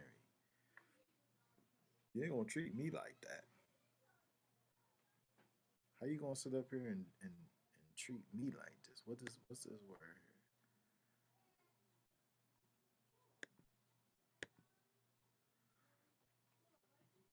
To guard, figuratively, to cherish anger. So you keeping it there. You hold You it. you holding on to that anger. You loving it. Mm-hmm. You're the keeper. You're the keeper of anger. You're reserving that thing. Mm-hmm. You got it locked up tight.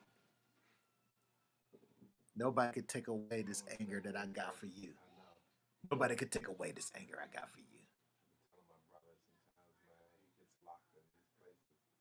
Like, bro, let's let it go. Let it go, Yeah, man. People don't know how that negatively affects them too. man. Like, But again, we're talking about the character of the Most High. That's not part of his character.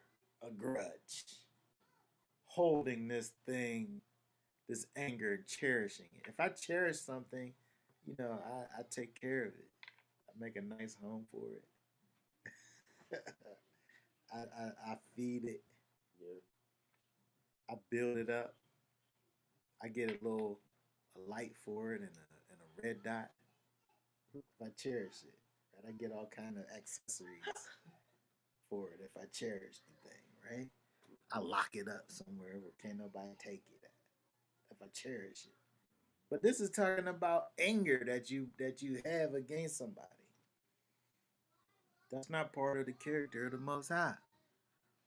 And so again, we're able. He shows us and tells us the things that he likes and the things that he don't like, and he makes it plain for us to be able to understand if we're walking the way that he would have for us to be walking or not.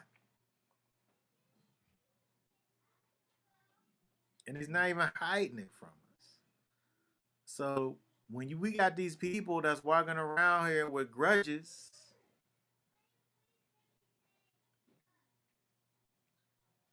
they might got some spirit on them, but it ain't the Holy Spirit yeah, because that's not a picture of the Most High.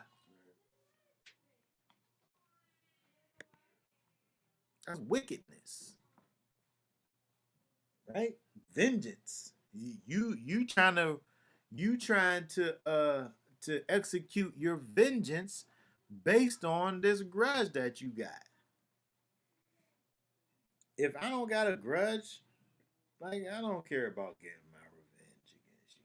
If you did something bad to me, then maybe I don't gotta mess with you no more.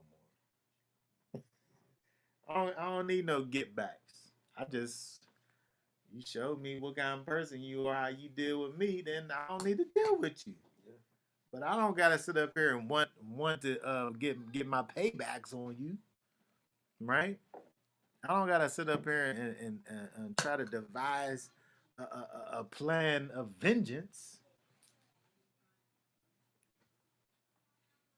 Let me look at this. Let's look at this real quick. What does it say over here? I don't know if we get into chapter 20. James 1 and 20. What's that say? Says, for the wrath of man does not work the righteousness of Elohim. The wrath of a man does not work the work, does not work the righteousness of Elohim. If I'm trying to execute my wrath, I'm not working the righteousness of the Most High. Simple as that. If I'm trying to get my get backs on you because of something you did to me, I'm not operating in righteousness.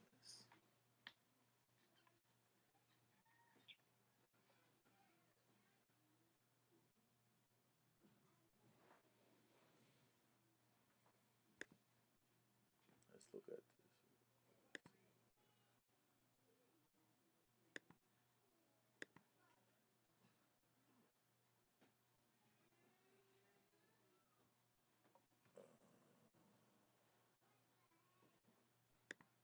let's look at let's just 35. Let's see 14 through 18. It says, "He will not despise the supplication of the fatherless, nor the widow when she pours out her complaint. Do not the tears run down the widow's cheek, and is not her cry against him that causes them to fall.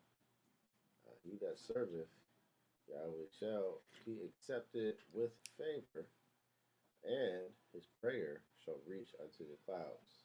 The prayer of the humble pierce the clouds, and till it come nigh, he will not be comforted, and will not depart till the Most High shall behold to judge righteously and execute judgment.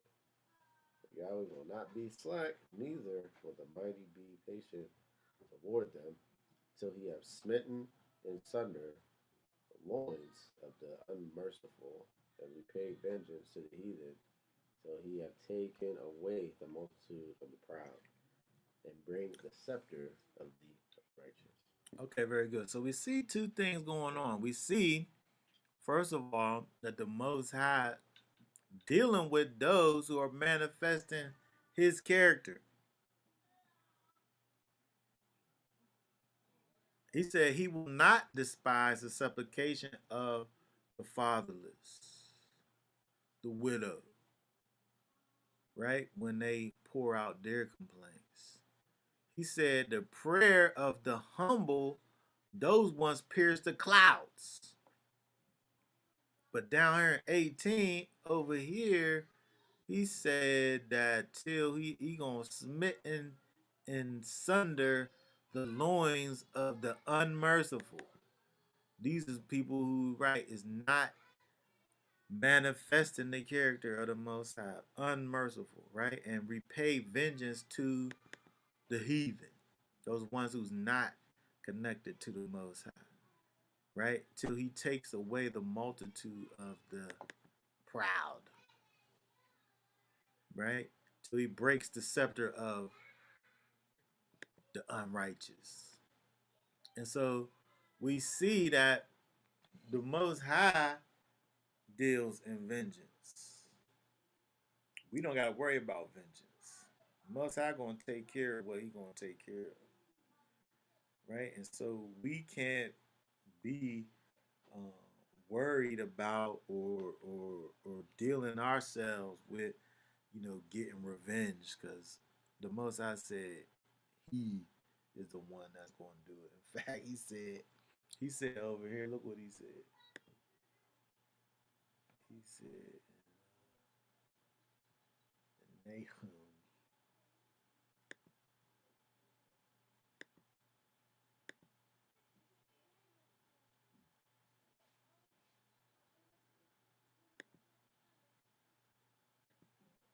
oh,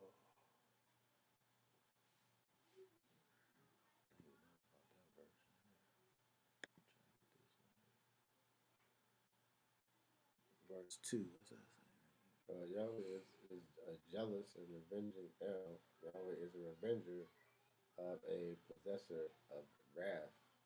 Yahweh takes vengeance on his adversaries, and he watches for his enemies. Okay, so over here he's saying that the Most High is revenge. He's a revenging Elohim. He's a revenging. He's the one that's going to do it.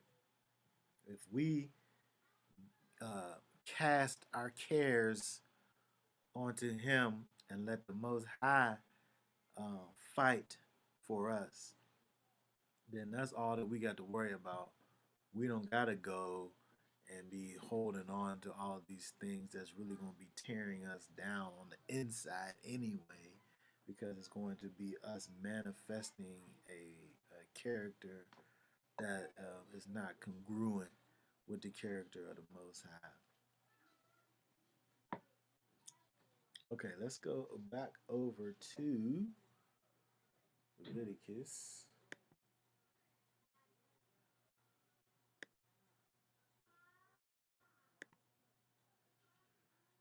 Um, 19. Or by laws, do not let your livestock mate with another kind. Do not sow your field with mixed seeds, and do not put a garment woven of two sorts of thread upon you. And when a man has intercourse with a woman who is a female servant, engaged to a man, and to be ransomed, but she has not been ransomed nor set free, there should be an inquiry, but they are not to be put to death because she was not free. And he shall bring his guilt offering to Yahweh to the door of the tent of appointment, a ram as a guilt offering.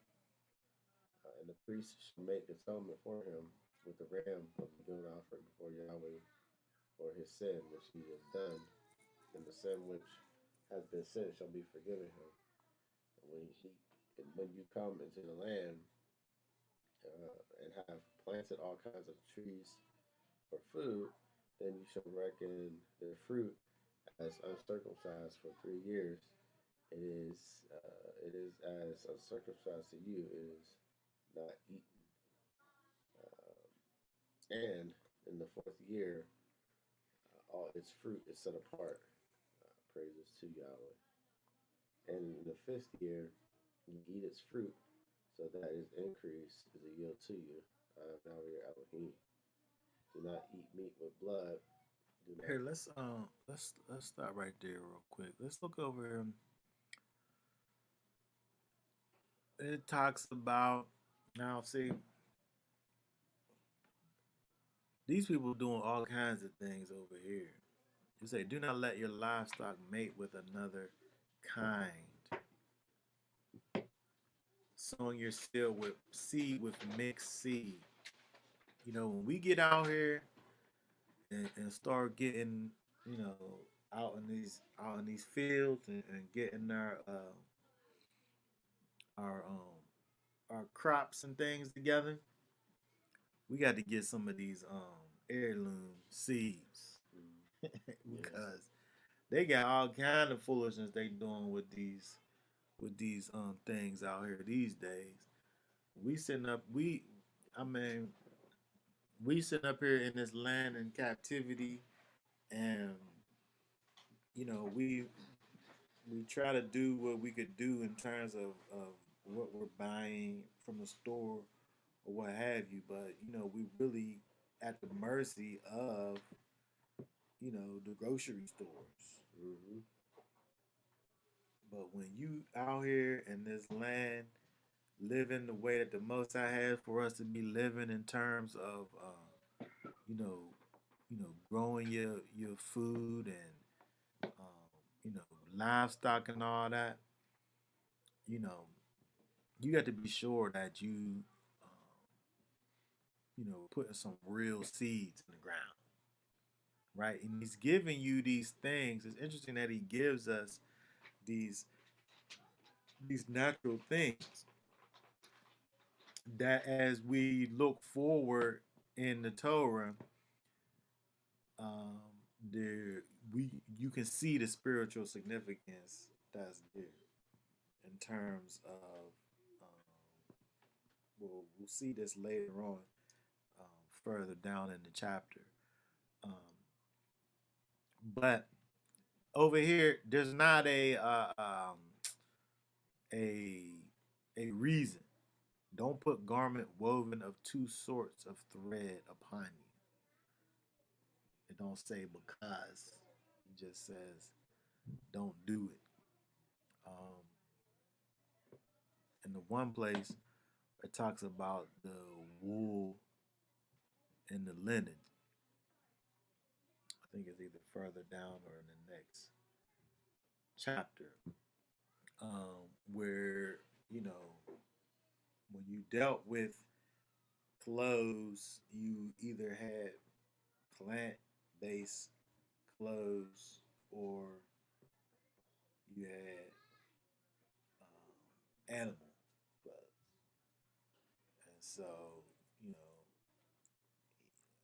it seems as if he was having for you to be wearing one or the other, or not mixing the two into one thing in terms of the uh, animal clothes or wool or linen, which is like a from a plant like cotton or whatever. And so when we think about this idea of having this mixed seed, um, you're changing. You change the structure of what a thing is. I probably talked about this before, but I had some of the best peppers that I ever had when I first started making hot sauce. Um, and it wasn't the habanero kind. It was a kind like my dad used to make with red peppers. And so with that sauce that I made, when I tried to duplicate my dad's sauce, I took some of those seeds and planted them. And when they grew, it wasn't a pepper that grew. It was, I don't even know what these things was that grew from the seeds that I know for a matter of fact they came out of peppers. Um, and so I was so confused. I went up in Brentwood. There's like a little flower place where she sells flowers in this little like greenhouse looking thing. Um, and she explained to me that if you keep on replanting a seed from a mixed seed, eventually it's going to go back to one of the things that was used to kind of infuse. And so at some point they took this little berry looking thing and these peppers and they joined them together to get this perfect tasting pepper. Um, but if you keep on planting it, it goes back to its original thing. And so you got this genetically modified organism that's something that's just created. Um, the Most High ain't about GMO. No. he's not. He's not about GMO. He's about things being au natural, Sure. the way that he intended for them to be. And I think that's kind of a lesson for us to kind of understand that the Most High has a way that He wants for us to be, the way that He made us. He wants for us to be the way that He made us, and not to sit up here and be altering our situation, um, and not to be mixing with these foreign seeds in order to change the thing that He um, made. That's crazy. Because they be putting this stuff together to change it like it was messed up before. Oh, we're gonna make it better. We Yeah, put these two things together, but when you look at each thing the Most High made, they all have specific purposes. They all do specific things to the body. But now they wanna, oh, we'll make it taste better. It might need to taste better. The Most Franken High, food. yeah, I wonder if it could even really still, like, say for instance, I don't know what watermelon's good for. it's good It's for a probably lot good of for things. something. A lot of But things. I'm saying once you get it to the place where it's not making seeds, Yeah. did you remove some of or all of its properties, its healing properties from it? Yeah. You did. I don't see how you couldn't. Yeah. It don't even got the ability to reproduce anymore. Yeah. So it's like you're taking the life away from it, basically. Exactly. Yeah. If you done took the life away,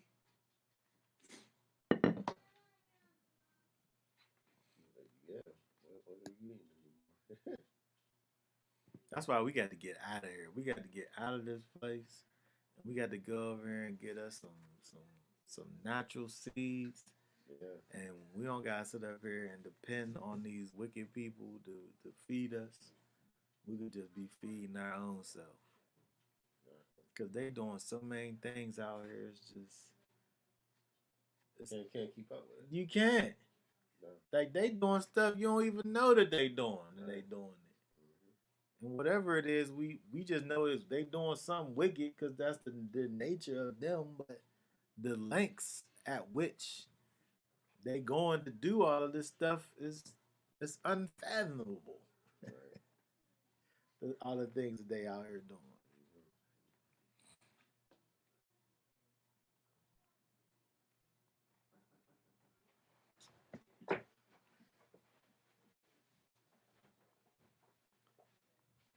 Mm-hmm. Mm, okay, where was we? 19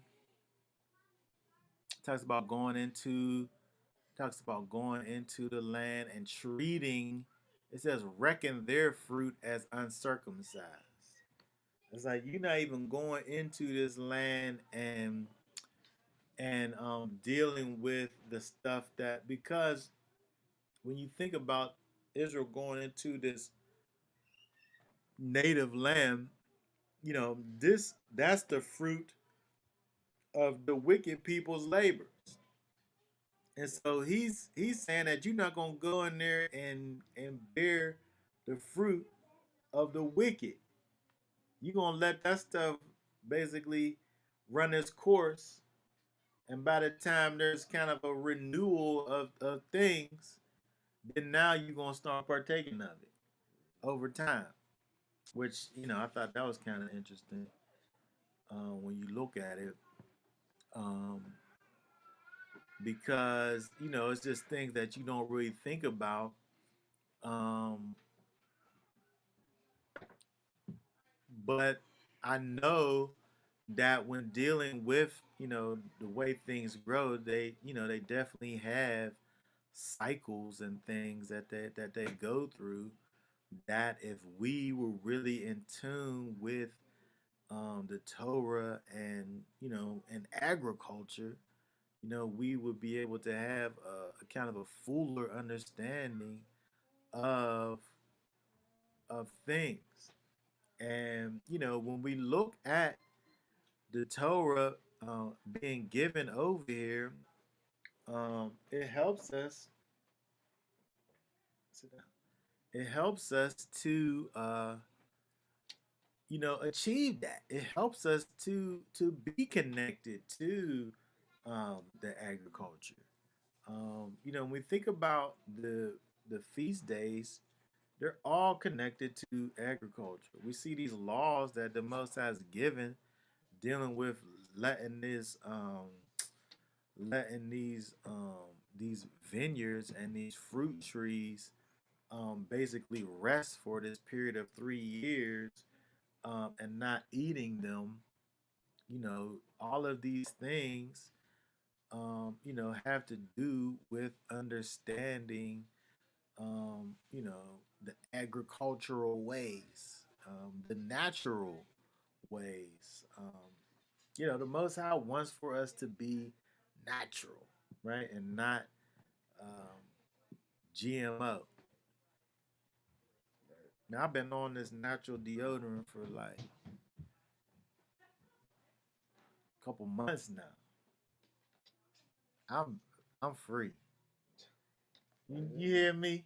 I am free from Old Spice, and I didn't never used to use Old Spice. I'm just saying that. I'm free from them deodorants, man. I didn't even have really a bad transition. Sometimes they talk about how when your body's so used to having the old deodorant as a weird when the chemicals come out, like you get really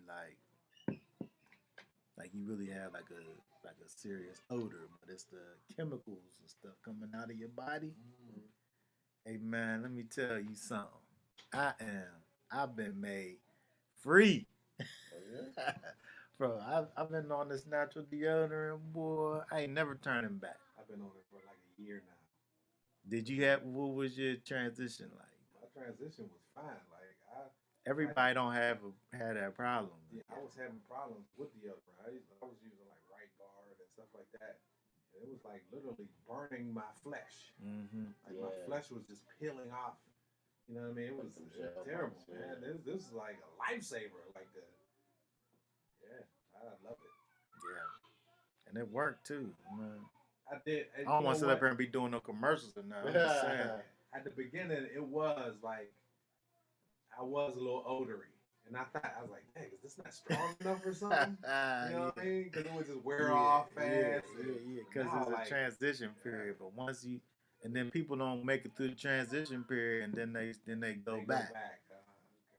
But I was ready for it. It didn't never happen, but I was ready because I did the research.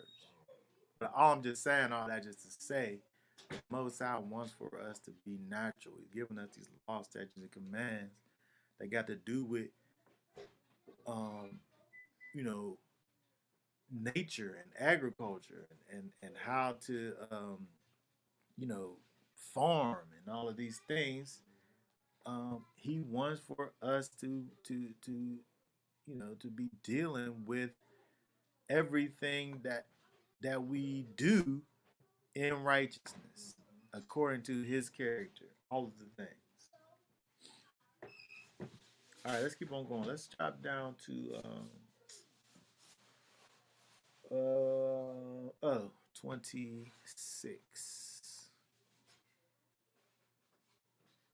Do not eat meat with blood. Do not practice divination or magic. Do not round the corner of your head nor destroy the corner of your beard. And do not make any cuttings in your flesh for the dead, nor put tattoo marks on you. I am Yahweh. Okay, let's start right there. So, you know what? I saw just the other day somebody somebody had made this post on Facebook. I hate talking about it. Somebody made this post on Facebook and it was like a shared post. So the thing that the person was saying in the thing, it was ridiculous. It to me it was demonic. I just got do what thou wilt vibes from it. So I go to the thing, and the person is a psychic. The person's a psychic. Um, I mean, if that's not practicing divination and magic, I don't know what it is. Right. Um, but we're not supposed to align ourselves with those that practice divination and magic. I mean, to me, it's like a no-brainer. That's like a red flag. If you gonna go so far as to call yourself a psychic or some kind of soothsayer or whatever, then you basically saying that I can't I can't be friends with you. That's what you saying, right? Um, because he's saying don't practice it, but he don't want for us to be in association with those that practice it either. If if you practice these things and I be around you, you could be sitting over there under your breath casting spells on me or something. I don't know what you doing. You know what I'm saying? You could sit up there and have this thing that you don't wrote, and you put a spell on the text, that you're, I don't know what you doing. I'm just saying, I don't want to have no association with somebody who practicing divination and magic because I don't know what you doing. Mhm. I don't want to come over to your house. I don't want to talk to you. I don't want to propagate nothing that you doing. None of that because it's wicked according to the Most High. But it's not even hard to like. Is that like Am I being like ultra conservative and thinking about it like that? We live in this age where people want to sit up here and have all of these connections to these these weird things and all of that. Where the Most High called these things wicked. I'm gonna call it wicked. Whatever the things he called wicked, I'm gonna call them wicked too. I mean, if you feel comfortable sitting around that stuff, something ain't right with you. Something ain't right with you. I'm It's saying like, just like being around, like seeing two men kissing, holding hands, and you walking with them. I'm mad you mentioned it, let alone even seeing it. Like it's just like I can't even like. Yeah, it's like, yeah, right. Like, I don't want to be nowhere around none of that stuff. It's like, you know what it is. It's like we're on two different sides of the street. Yeah. So let me go on my side of the street. But as we look at all of these things, the Most High has given us His laws again, and He's showing you what His character looked like. Any type of quote unquote spiritualism that's not connected to the Most High is not allowed. Period. Point blank. It's forbidden. If you talk about anything but the Ruach Hakodesh, you out of bounds. And it's as simple as that. And so I don't know what's we live in this society where people want to sit up here and they won't study, they won't they won't be with people that study.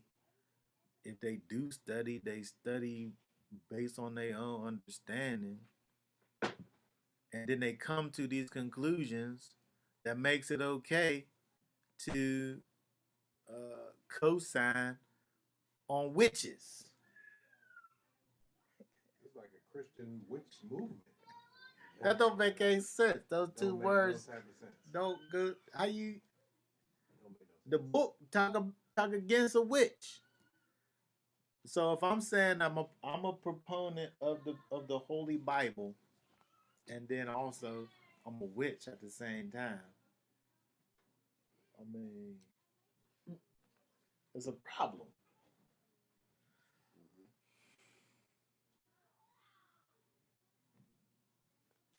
It's hard out here. It's hard out here. But those people go in the same category. As we was talking earlier, sometimes you'll see your people and they'll be going astray, and you'll be like, "Hey, you going astray." Some people gonna be like, "Oh, you think I am? Well, which way should I go? How should I?" You gonna have those ones, and then you gonna have them ones that's like, "No, I ain't.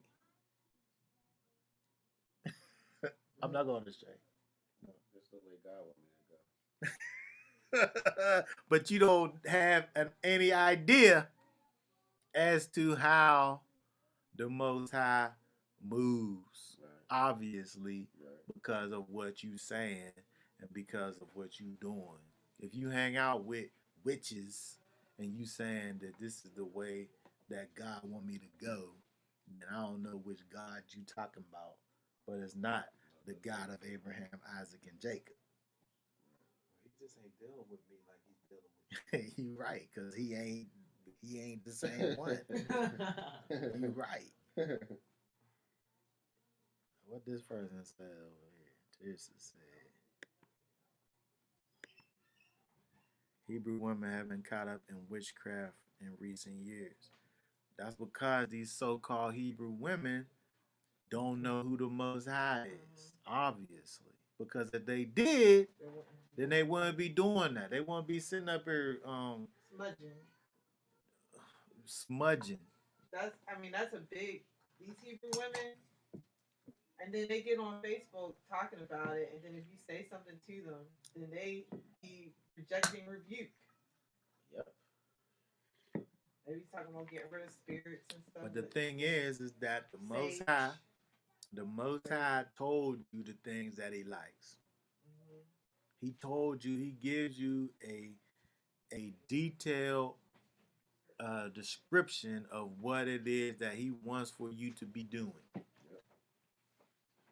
And so we're able to know what the Most High look like. And so if somebody sit up here and say, well, He don't deal with me like He deal with you, somebody out here lying then. And I just be like, I'm glad he ain't dealing with me like he dealing with you because you don't know what's going on. Listen, I'll tell somebody that you ain't heard from the Most High. I ain't even afraid to do it. I'm not even afraid to tell somebody that what you thought you heard from the Most High was your own mind. Right. I'm not even afraid to tell somebody because we're able to know what the Most High says. Right. If you're going to say, well, He told me to walk down the street, turn around 3 times, then jump up and down, that's one thing. Maybe He did tell you to do that. I don't know. But if you talking about something that pertaineth unto the scriptures, and I'm able to see that the scriptures is telling you to do the exact opposite of that, Right. then now we got a problem. Right. If it's something obscure, like He told me to roll around in bed and then wake up and then drink some ginger root in the morning, then He might have personally had said that to you. Right. But Right. He ain't tell you to put no tattoo of His name on your arm though. Right. Yeah, exactly. You told yourself to do You that. said to do Exactly. that. He didn't tell you to pour yourself a big glass of cow's blood and drink it. Right. You told your own self to do that. Right. The scriptures say the opposite of that. And so certain things we're able to look and see what the scriptures say and know what He wants and what He don't want. And He's given us this thing. He started off the chapter saying, you be holy ones because I'm holy. But He didn't just say that. He tells you what and how to set yourself apart. There was ways that the surrounding areas um, would live their lives, and He's saying, don't do the things that they do. Do the things that I'm saying for you to do. There's ways that people on the outside, the people who don't have no connection with the Most High will act.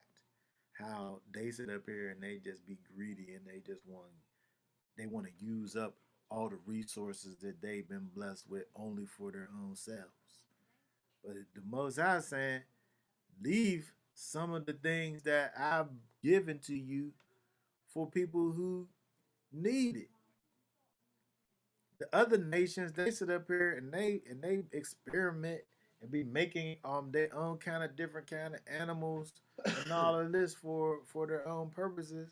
The Most High said, nah, don't do that. Don't be like them. And so we have a written example of what He wants for us to be doing if we will only just do it.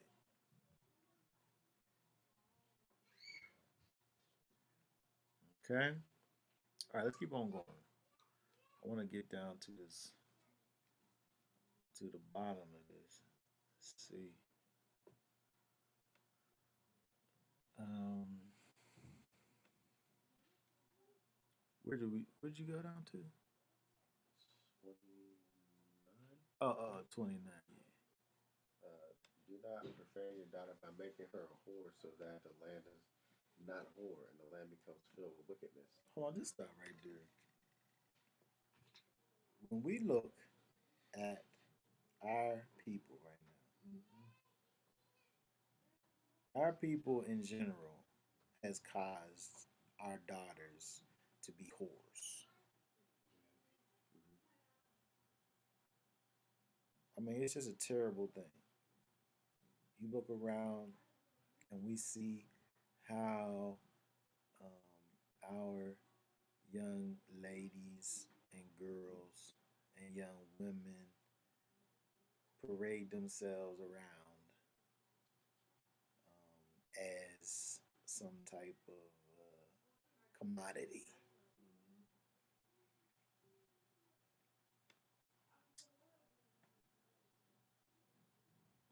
Yeah.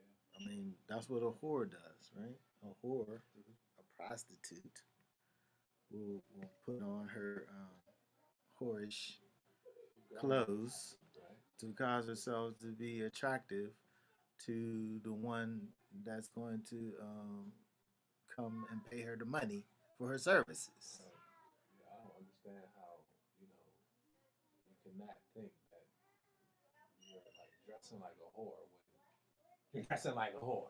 Literally. Like and then when you get mad when guys is like whistling and doing all this stuff, like, making these, obscene gestures at you and whatnot, you want respect, right?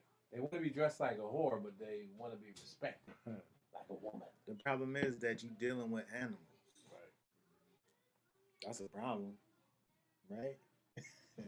You dealing with an animal, then and then you going to kind of um, call out to my animalistic side of me, and then when my response to your um, the the way that you present yourself is animalistic, when my response to the way that you present yourself is animalistic, what else did you think I was going to do? Right? Uh, there's a problem. When we look over here at this verse over here, this is the state of our people right now. Is that we have made part of our culture be for our young women and uh, whether young or even middle age or old, where fashion, the things is popular. The popular way to look is like somebody that's that's sitting there like, you might as well be doing this or something like, Right. right? Come here, I got something for you. Right. You can see all. You can see what it's like. You going to the grocery store and you got one of the little mannequins that's showing off the But goods. the crazy thing is that, you know, they believe they're not, in prostitution. But if the a man approaches them who has the right amount of money, you know what I'm saying? He dresses like he got money. He got a car like he got money. Guess what? It's on and popping because they're doing this to snap to get a man who has money. It's prostitution. It's crazy. It's craziness. It's craziness. It's wickedness.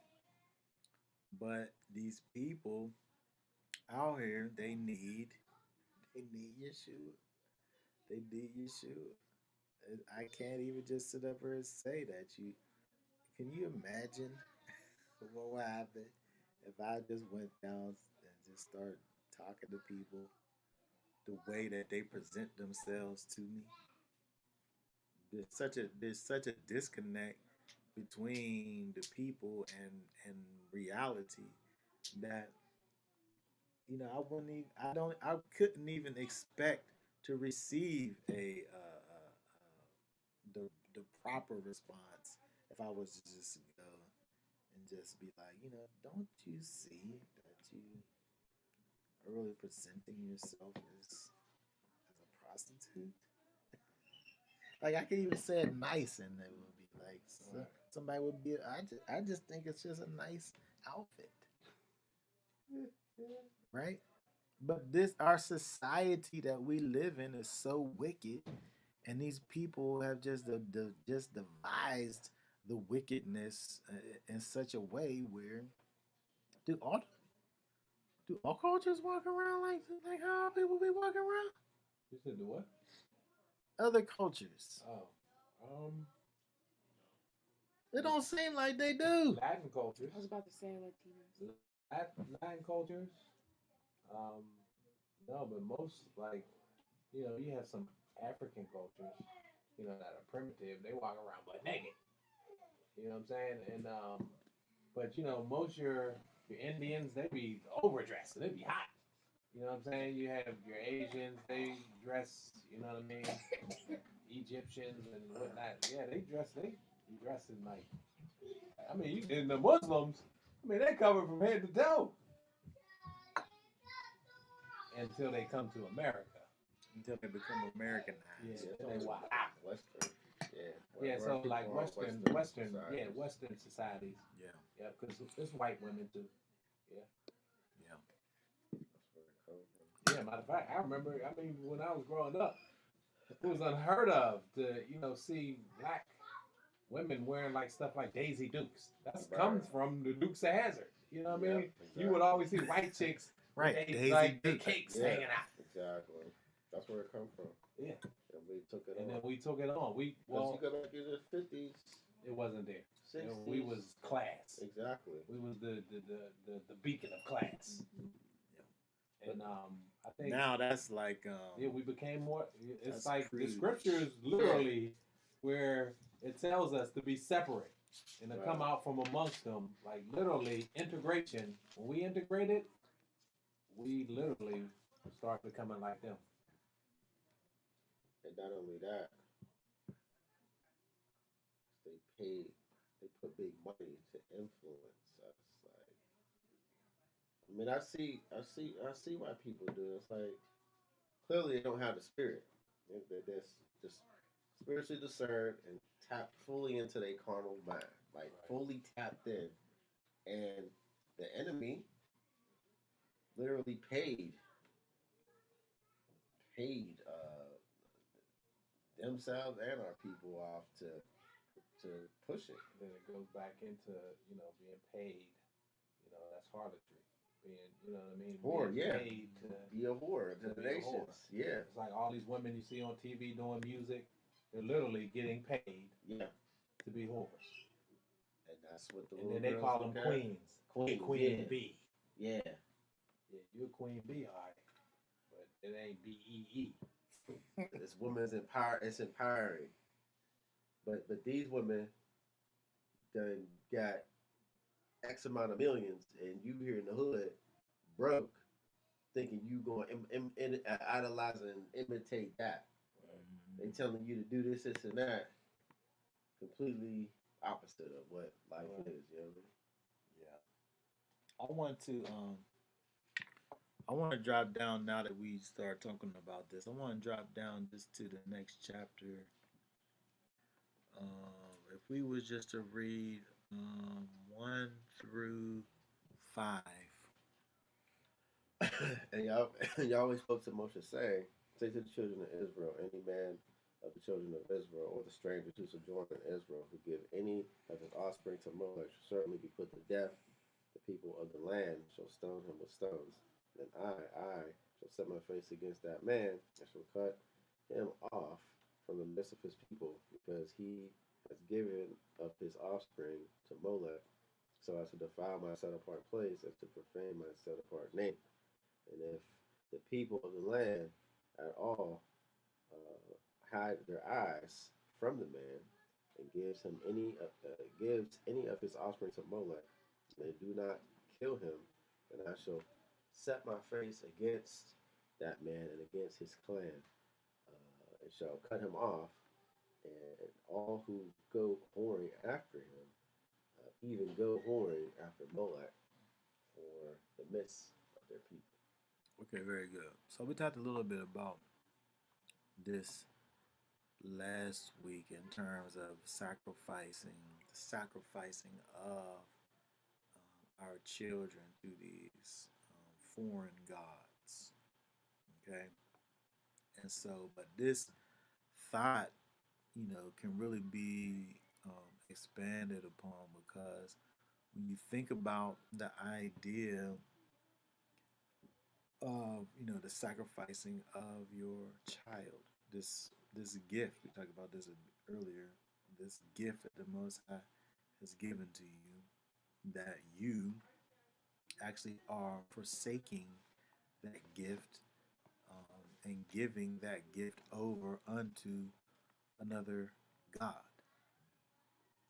The Most High has given you your children, your offspring, as a blessing to you, um, with the intent for you to impress upon your offspring to continue in the ways. And so, and then you go and you take, um, and you drive a stake, a wedge in between yourself and the continuance of your lineage and your heritage and the heritage of your people. And it stops right there. Right? So if the Most High is saying for you to continue on in this or that from generation to generation, when you stop the cycle, you're giving your offspring to Molech, right? When you're not properly bringing up your offspring in the ways of the Most High, what's the difference? Right. What's the difference? You not teaching them life. Right. You're sacrificing them Mm-hmm. to death. Yep. But interesting, I looked in this book over here. Let me see. This book here is Old Testament Old Testament Light, the indispensable guide to customs, manners, and idioms of biblical times. This guy Lamza here, if you have in fact, we have a Aramaic Old Testament. It's over there. That's by this guy here, Lamza. And so he says, when looking at this over here, where it's talking about Molech, he says Molech in the Aramaic actually would be a mistranslation. In the Aramaic, it reads a strange woman. That is a woman of another race or religion. And so when you think about this idea over here, according to the Aramaic, we thinking about this in terms of Molech and ending the heritage or stopping the bloodline with death to Molech. But if we thought about it in terms of the strange woman, you have the same result. The same result is there because now where the woman is supposed to be the ones in there teaching the babies, now she teaching the babies all of these strange and idolatrous ways, right? Because and so you know it's important for us to um, to not stop the the heritage, right? It's important for us to carry on the ways because whether we say that that this is dealing with sacrificing your child to an idol or if it's you binding yourself and sowing your seed in these strange women. If if if either way, the heritage um, is coming to an end, and it it's an integral part. Family's an integral part of this Israelite lifestyle. It's key because he wants for us to be fruitful and multiply, right? And so with our children, we have to bring them up in the ways, right? We can't give them over to uh, the society. When we allow our society to raise our child, we've given them over to Molech. When we allow for the outside influence to be the main and major influence in our children's lives, you know, we've we're sowing our seed with strange women.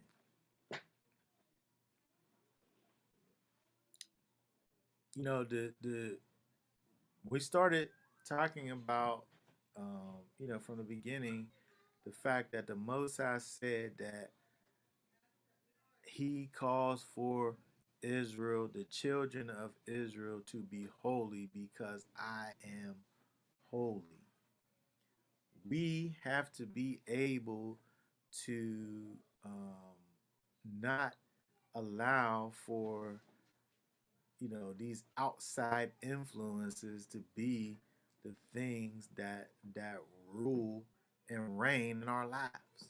We live in this wicked, perverse world, but we can't be ruled by this world.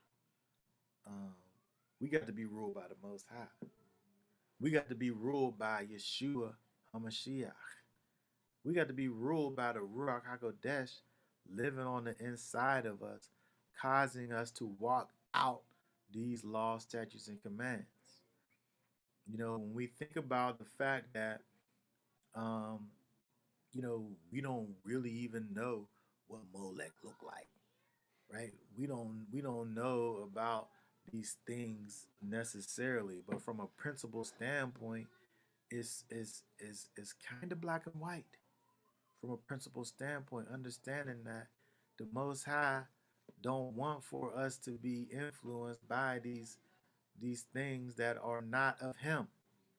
He wants for us to be raised up and to raise up our children in the ways of the Most High, and to not allow for these outside influences to be the thing that rules His people, because it destroys the people. It destroys the people. He said the penalty of you destroying your heritage is death. Because that's what you're doing when you give your offspring over to Molech. You're destroying your heritage. So the penalty for destroying your heritage is death. The penalty for you not making it be your main priority to cause for your children to continue in the ways, the penalty for that is death. The people of the land shall stone not one with stones. That's what he said, right? And look, people getting shot down by the cops. Those are just fast moving stones. Those are fast moving stones. Yeah. People don't. That's just. I mean, this is the punishment. We see the generations, and it's trickling down. You can see it. Public stoning. It's terrible. nine times out of ten, I mean, look, I don't condone what you have to our people out there to do that ignorance, but nine times out of ten, you look at how their life is moving. It ain't according to this. Mm-mm. I was thinking the other day, like, you know, if we want to be a community where we ain't dealing with the police, then we got to deal with our own problems. Mhm. Yeah, You know what I mean? Like when people act a fool, we got to put them down. yeah. I mean, the son, the parent of the son or daughter who is wilding out need to be right there with the rest of the community putting down that animal. Right. If your child is acting like an animal, you need to put that animal down. Yeah. Well, what was it back in the day? Y'all would probably know better than me because it ain't my time. But when they be like, you got whooping at school. Yeah, you came home. Yep. If your neighbor That's got, how it you know what I was. mean? If your neighbor heard something bad that you did, That's absolutely how it was. and so it was like the community was on point with what was Yeah. right and wrong, morality. Yep. But today, you spit on a teacher, the kids can get away with it. The parent, don't touch my kid if something happened, and Mhm. it's crazy. Yeah. Yeah. And when you think about it, you know, the the the the times when those things begin to come to an end is the worst times got. Right. Yep. Um, The freer we get. well, you calling it free. Yeah, right. I remember I only was at Bell Silver School for half a year. I went to the first part of kindergarten, and then that's when we moved to Germany. And then I was back by first grade, and so I saw I saw Dr. Vincent's paddle. He didn't use it. He showed it to me. He showed me the paddle. I don't even know what I did. I wasn't even bad. I don't even know what I did, but it was enough for me to have to go to the office and him to show me the infamous paddle with He air did holes. more than show me. I saw the paddle and the air holes in it, right? And so, That's exactly it. but over time, that became something that was forbidden, Yeah, you couldn't do it. and over time, society went down. Yeah, absolutely. But you talking about discipline. You talking about chastisement. And so as somebody becomes more more free, wickedness I mean, abounds. you're not even allowed to spank your kids no more. Your kids can call the police on you. I when I lived up there on Rochelle Street, our neighbor's daughter was mad at her mom and called the CYS on her mom because she was mad at her. The daughter was like 9 or 10 or something. She was mad at her mom, called the people up. They took the lady's kids Mm. because of her being mad at her mom. I bet she regretted that. I don't know how long it took if she got them back. Right. And you know, another thing, the schools now are giving kids numbers. If this happens, you call this number. Or they're having meetings with the kids, and the parents ain't allowed in the meeting. Yeah, yeah. And so looking at this, there's a restoration. There's a restoration that needs to take place, and we have to understand that it is just that. We have to understand that the Most High provides a door for us to come through, but we ain't just walking through that door upright. There got to be some adjustments that's made in us so that we can even make it through that door. and that's set apartness. That's what it is to be set apart unto the Most High, recognizing that He has a way, a standard for us to be, and it can be an uncomfortable standard for us in our carnal mind, but we got to go through it in order to be the people that He would have for us to be.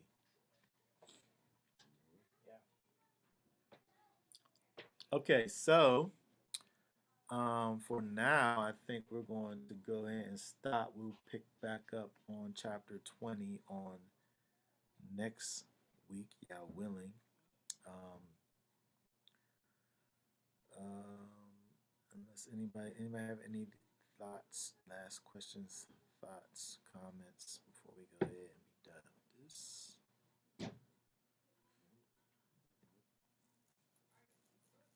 Okay, that being said, we are going to be done for now. Remember to like, share the video, subscribe if you're not a subscriber. Thank everybody for coming on here today. Y'all bless you, and y'all willing, we'll be back on next week for some more. All right? Shabbat shalom. Shabbat shalom. Shabbat shalom.